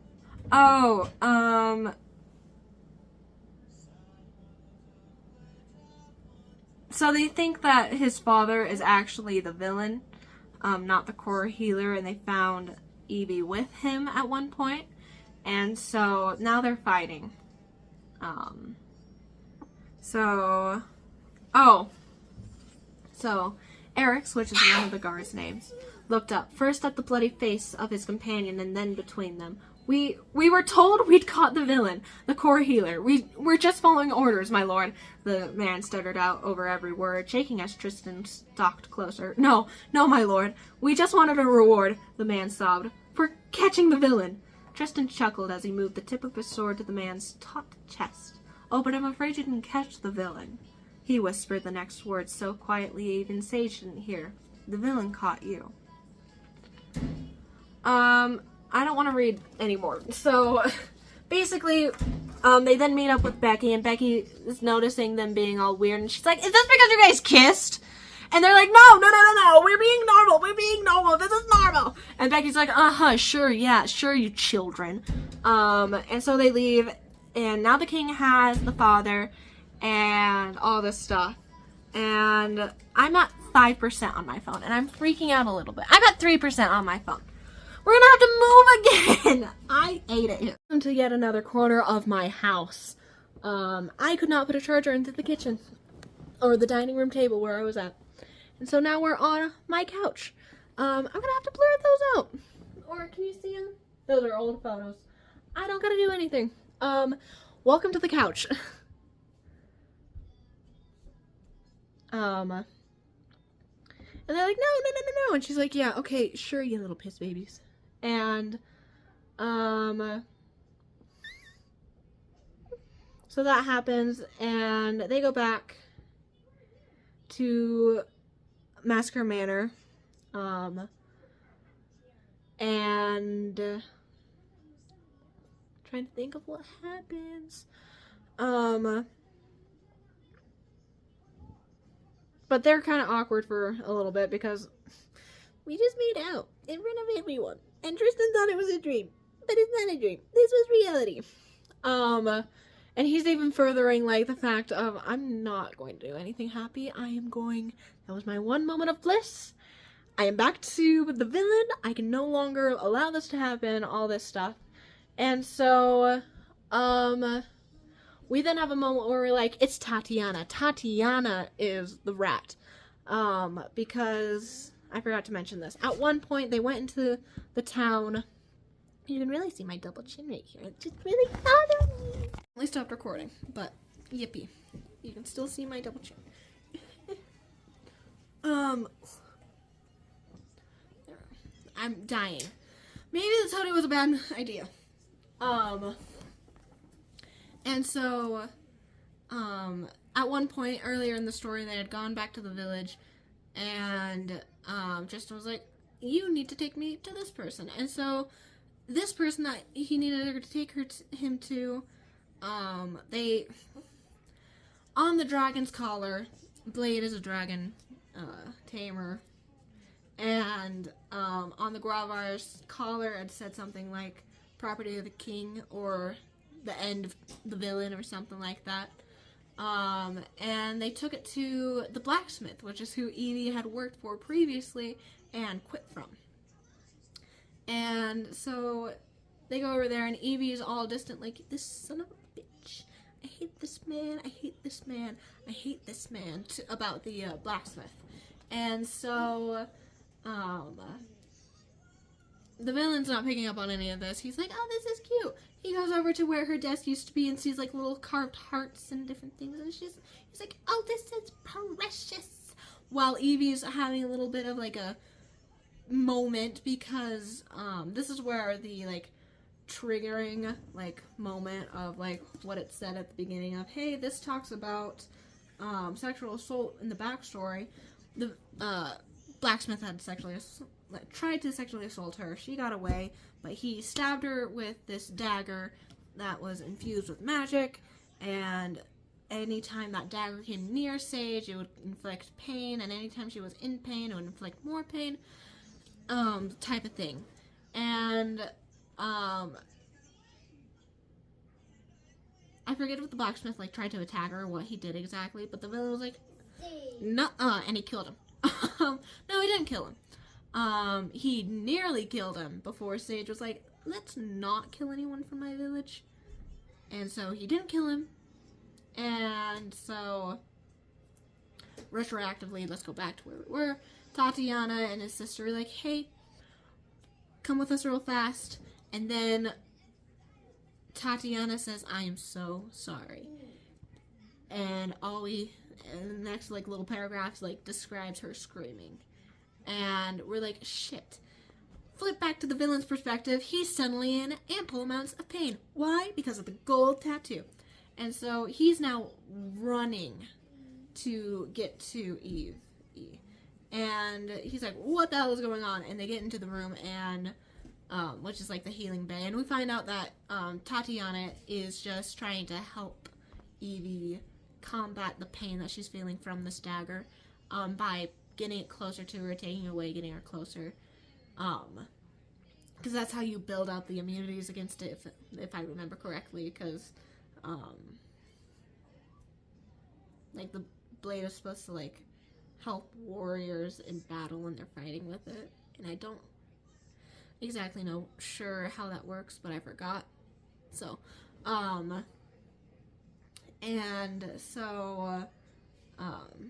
he's like, okay, maybe not, let's be done for the day. And so they're done for the day, or Tristan leaves, something happens, and so she goes home.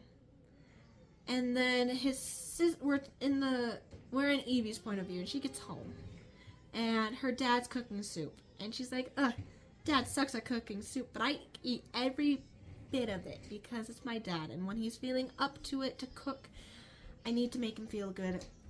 It's one of those moments of, usually they're always in bed, but when they are able to feel good, you want to appreciate the little things they're able to do. Even though her dad sucks at making soup, at least he's feeling better enough to make soup. And so he's making soup, and she starts to wander to her bedroom.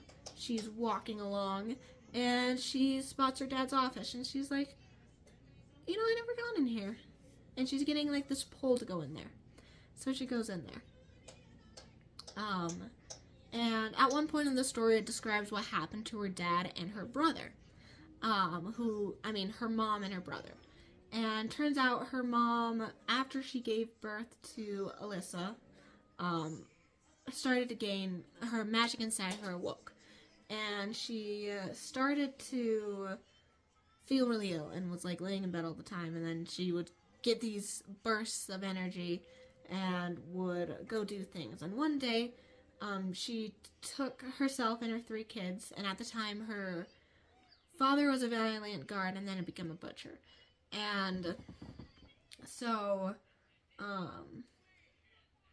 she takes her 3 kids out to the meadow, and she's showing them this really neat thing of throwing this and that in the air, and like little magic orbs, and she's throwing them in the air and catching them and all this stuff. And she tells Gideon, her son, Evie's brother, to run off, and she'll throw it to him.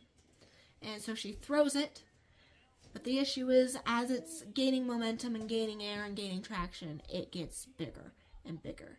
And the laughter from Gideon turns into screaming as he can't outrun it, and it hits him and squashes him. And that was the last time she had seen her brother and her mother, because her mother ran off not long after that, and she hasn't seen her since. And so she goes into her father's office, and she's reading these letters, and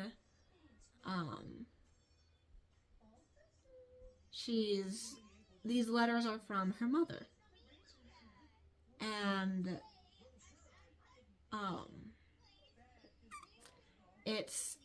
different from the story. She's understanding of her mother ran off and just never wanted to see them again. And her mother is like begging her father, Evie's father, to allow her to come back and see her daughters and all this stuff. And she's like, this doesn't make any sense.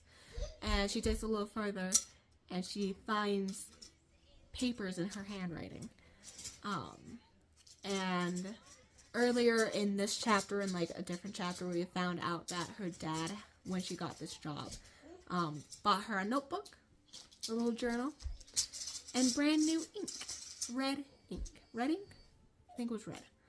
And, or was it purple? Bought her brand new ink that was a different color. And she sees her own handwriting on these papers.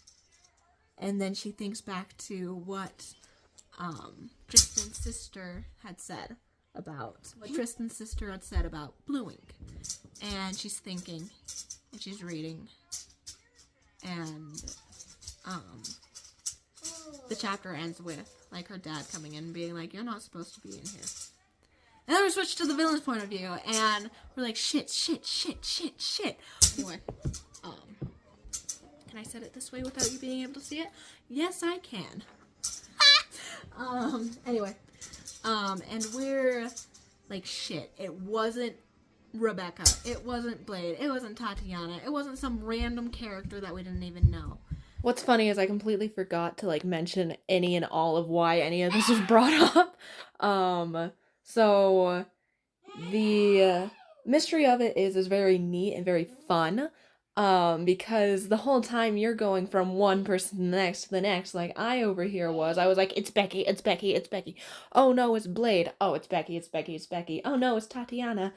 Oh no, I don't know who it is because Becky's basically been cleared, the Blade's been cleared, Tatiana has been cleared, so I have no idea who it is. And the whole time we're hearing about her family and how they don't know about any of this.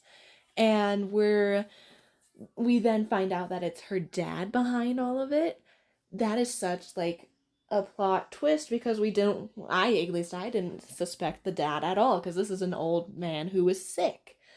And so to hear that he's like not actually sick and that he's been fine all these years and he's faked it and he just wanted to get his daughter to marry someone and so that she could get out of the house and take her sister with her, and how him becoming a butcher was like this whole ploy. He never actually retired from the guard. He was the guard the whole time because he used to work for the king as a valiant guard. So to hear all of that was just so out of left field and such a big surprise and reveal, to me anyway, that it was just really good. And what was really neat is the fact that he took the ink that he had bought from the villain's sister and added a different color to it so that it wouldn't be this blue ink. And then we find out that it was actually this blue ink, and that's how he was able to infiltrate so much because Evie was writing in her little journal with this ink that her dad got her, and so all of this stuff she was writing down about everyone of, oh, this is Becky, blah, blah, blah. This is where this is, blah, blah, blah. This is this, that is that. The Blade here, the Blade this, Tatiana this.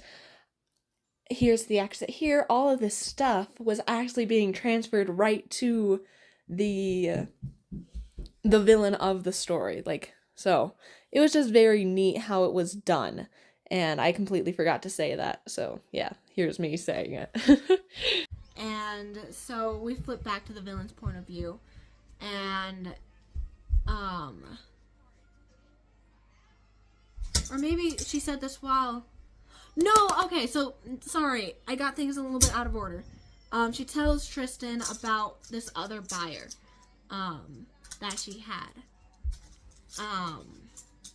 and what his name was, and it was like some Marigold something or other. And this rung a bell in Evie's mind, and so that's why she went home and went into her father's office. I remember. And we flip to the villain's point of view, and she's talking to her brother, and she's like, hey, he got really drunk one night and my buyer got really drunk one night and came in, and instead of giving me his usual name, he gave me his actual name. And she riddles off his, I forget what the father's actual name is. Something something Sage. I think that. And we're like, shit, son of a biatch. Because the villain hears that name and goes, that's the father. That's Evie's father. And so he's also thinking about how Sage had said something about the ink and all that stuff. So he's now booking it to her house. And we flip back to Evie's perspective. And he then starts to tell Evie about how ungrateful she is. And how this, that, and the other. And how he got her the job with, had made an arrangement with the blacksmith. That Evie could work for him and marry him, and like she was supposed to marry him so that all of this stuff, so he wouldn't have to take care of anything, and how he was never really sick with the mystic disease, and how he was hi, what are you doing? Oh, so sweet. How he would can I move it like this? Clearly not. I've ruined it. I just wanted more me. There we go. That's a little better. And how she was supposed to marry him so that he didn't have to any of this stuff. And found out that she was working for the villain and all this stuff, and he has been the one behind all of it. And she's like, so his mom always wanted to reach out to us, and there's like this back and forth. She then traps him in there, in the office as the villain gets there. And villain takes him under custody, and she's sitting in the living room, and they discuss a little bit. I'm trying to remember all what happened. I was just so shocked that it was just a dad. She tells everything to him that she knows. Talks a little bit about her mother, if I remember correctly. Hey, no. And then says something about how she would have killed him. Like, no. The villain's like, what if we killed him? Like her dad. And she's like, that would have been fine. And the villain's like, whoa, okay. Something like that happens. And then we're at like the end of of this book. And we find out they start going back to Massacre Manor when they are stopped and by the king. And they get a hold of Evie, and the blacksmith shows up, and the king's like, have your way with her, I've got what I want, because the villain gave in. And because for Evie's sake, because I feel, if I remember correctly, it was like either she dies or you come with me, or something like that happens. And so he gives in. In the living room we find out why the villain is the way he is. And it turns out he used to work for the king. And he worked for the king, and he had this great opportunity. And then he found out that the king was actually just keeping him away from the public because he was so dangerous. He could be a danger to society. And that sent the villain to a spiral of, I haven't done anything wrong to be viewed as a villain. And so then the king kept him in a dungeon. So, we find out he was kept in a pitch black room for the safety of the kingdom, despite the fact he had never done anything to cause harm to anyone, if I remember correctly. And so that's why he is the way he is. If you want a villain, I will show you a villain. And so he escaped.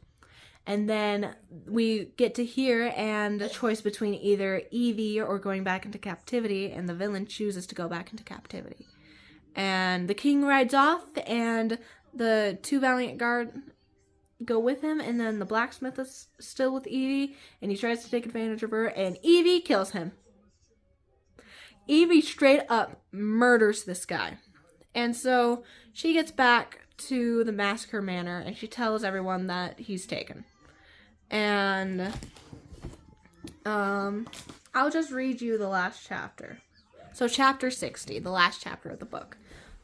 Blood sprayed her face as he fell. Eyes wide, she stood up, soaked in blood, breathing hard, an ache in her neck. The dagger pulsed in her hand, but the pain was gone. She smiled in relief, staring at the weapon like a lost friend, and it almost seemed to answer her. "You witch!" one of the two remaining knights yelled. So the knights stayed, I forgot. Sprinting for her, Evie held up the dagger to fight, ready to destroy him, but the knight halted when a large sword was shoved through his middle. Evie gasped as the sword was tugged out and the knight fell. The other knight behind him stood there with the dripping sword. "What the? Why did you? I mean, I'm not complaining, but why would you help me?" The remaining knight, her unlikely hero, did not say a word, merely stood there for a moment, assessing her, his whole face covered by a silver helmet, save for his eyes. Evie took a careful step closer to him, but the move seemed to startle the knight into action. Grabbing the reins of his horse, he quickly hoisted himself, giving her one final glance before riding away. What in the Deadlands was that? But she didn't have time to ask more questions, not when she spotted a strip of Tristan's torn shirt laying against the grass. He was gone, taken by them. She breathed heavily, the burns of her tears threatened, but she couldn't cry, not yet. The dagger pulsed in her hand like it felt her distress, like it didn't want her to be alone with it. Her heart had been nothing but in pain for the last few hours, but this was unbearable. She picked up the strip of his shirt, clenching it in her fist. Her feelings were too erratic. She could not tame them. The thought of him trapped in the dark, reliving his most traumatic past moments. No, she would fix this. She had to. If they hurt him, the man who she was almost certain possessed part of her soul, she would destroy them. The dagger pulsed in her hand once more, and she gripped it, becoming a mask of calm as she turned towards Otto's dead body. Otto was the blacksmith. She smiled. She returned to the manor quickly, in case the knight who'd saved her had a change of heart, but she felt sick as she walked through the manor gates without Tristan. After alerting the guards of what had occurred with a composure she was proud of herself for, she made her way up the stairs. Evie immediately picked in on Lissa, who was asleep on Tatiana's extra bed. Blade's knit dragon held in her teeth. Evie gave a watery smile and then walked to the hallway, and as soon as the door shut, she cried. She cried and cried until she was hiccuping, until she sank down slowly to the ground, until her face was sticky and puffy from the tears, and she was burying her face in her knees. Her sobs faded slowly, and when Evie finally looked up, only anger remained. A little while later, Evie found herself in the entryway corridor. She bathed and changed, and with it came a renewed sense of purpose as she watched Marvin, one of the guards, following her orders. Catching her reflection in the mirror hanging across the way, her eyes stopped on the red of her lips from her mother's ruse, then past her hair, unbound. She pushed it behind her ears as her loose pants swished against the stone floor. "Lift it higher, Marv," Evie instructed as she let a wicked smile settle on her lips. Becky appeared like an apparition beside her, looking forlorn and lost. "He's really gone." She removed her glasses as she spoke, wiping the lenses against the thick fabric of her skirt. Evie felt a strange kinship with her for just a moment. She gave Becky a reassuring pat on her shoulder. "We'll get him back. I'll make sure of it, whatever it takes." And despite all that had transpired between them, all the insults and jabs and mistrust, Becky looked at Evie with something veered precautiously close to respect.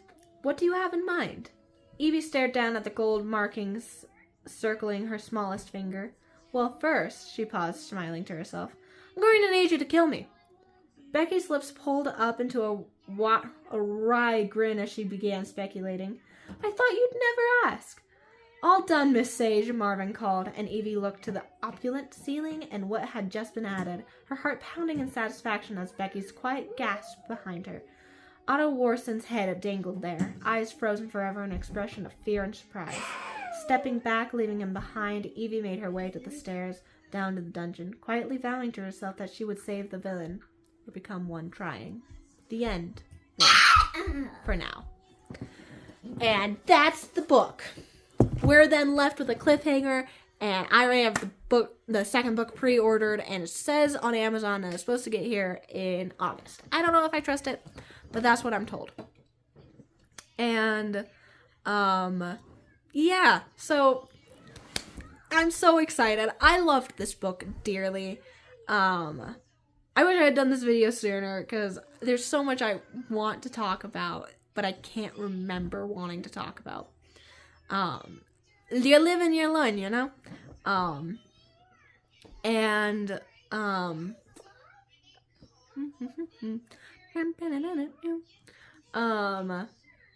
Next time I record, I'll make sure everything is charged. I thought my phone was charged enough. Obviously not. But I loved this book so much. It became my favorite. It became one of my favorites, if not my favorite book. And I absolutely loved it. And I cannot wait for the second one. Oh, here's where my concern comes in a little. No! This book is destined to have not a prequel, a sequel. And that makes sense in my mind. We go and get the villain, and then we fall in love. But it's also, like, said to get a third book. And that's where my concern comes in. Because I'm like, okay, what do you have in store for us for that third book? Because if we laid the foundations of the story here, we find out who the rat was. We now have a motive for what the second story is going to be. We already have little inklings of the romance they feel. What is this third book going to be about? And that's where my worry comes in. Because I feel like in some like series and stories and things like that, you then start to drag it out for way too long. And I worry that's going to happen. I really hope it doesn't. And maybe this is just me being too much. And maybe that third book will be like what, oh no, I'm forgetting her name. I said it at the beginning of the book, of this video. Kari can read. I think that's what it is. Maybe that book will be what she was looking for, and it talks, and they go on little quirky adventures or something. Or I just figured it out. They're gonna go find her mother. Maybe. I have speculations that silent night that didn't talk was her mother.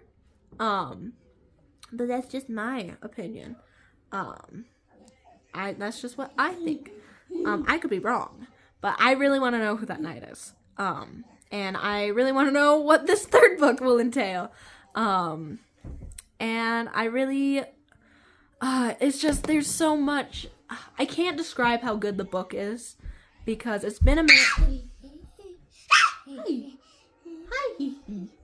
It's been a minute since I've read it, and I am really bad with words, so I can't encapsulate how good the book was. You just have to read it on your own. I do have one more idea for this book, and I've already started that idea, and that's working with this accidental third book I bought, and that's requiring me to, so it's requiring me to reread it, and it's gonna take a minute to reread it, but yeah, I'm excited for this next thing.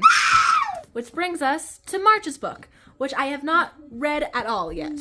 I did open it and look at the pages, because I was curious. I do have one itty bitty concern and just thought. But I pre-ordered this book. I watched the little, you can see the title right there. I watched the YouTube shorts with it.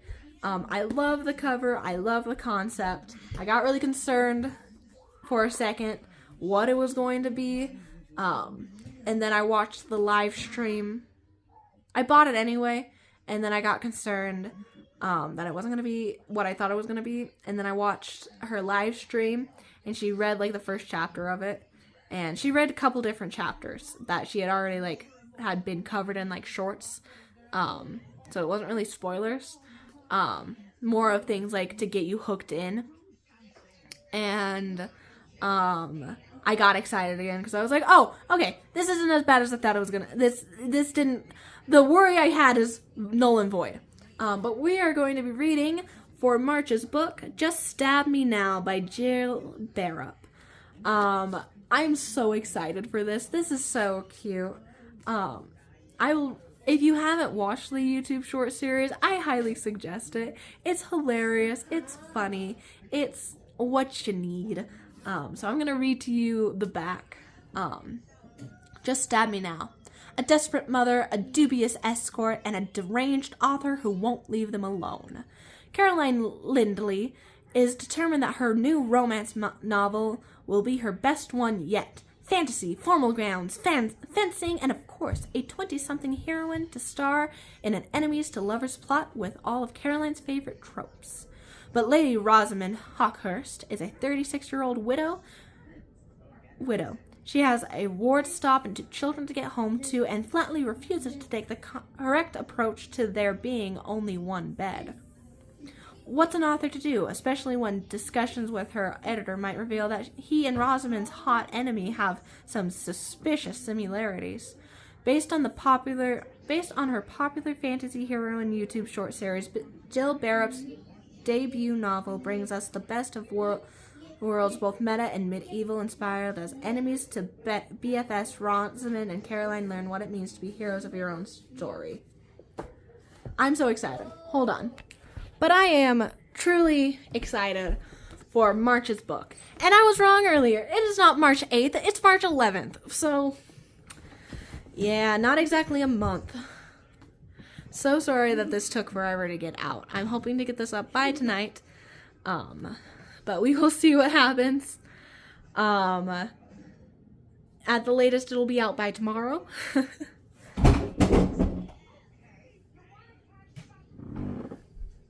Oh, what was that? Oh, okay, we're fine. But I am so excited for this book.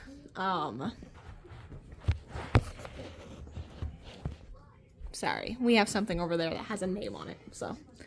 I'm so excited. Like, it's gonna be so good. And just flipping through the book, I can already tell it's gonna be good. It is something that I think is so cool. I'm not gonna read it, but you can look. It's got like little text messages in it. See, we've got even more text messages, and I assume that's between Caroline and her editor. But I am so excited about what this story is going to be. But it's a cute cover. It's really neat. It's very handheld and small, and I kind of love that. But yeah, I think this. But this is a 10 out of 10 book, and I highly. Oh no. I'll just cover it with this book. This was 10 out of 10. This I hope will be good. So yeah. Thanks for stopping in, guys. I really appreciate it. I'm just gonna hold this book right here so we keep it covered. But thanks for stopping in and enjoying this. And I truly hope you have a good rest of your day. And yeah, I'm gonna go now. Yeah, so what is the outro I've said in the last like 3 videos? Get lost in fantasy. Keep living in fantasy. Yeah, that's what it is. Stupid. Okay. Keep living in fantasy, guys. I will see you at the end of this month to talk about this book and what we will be reading for April. So I will see you guys then. Bye, guys.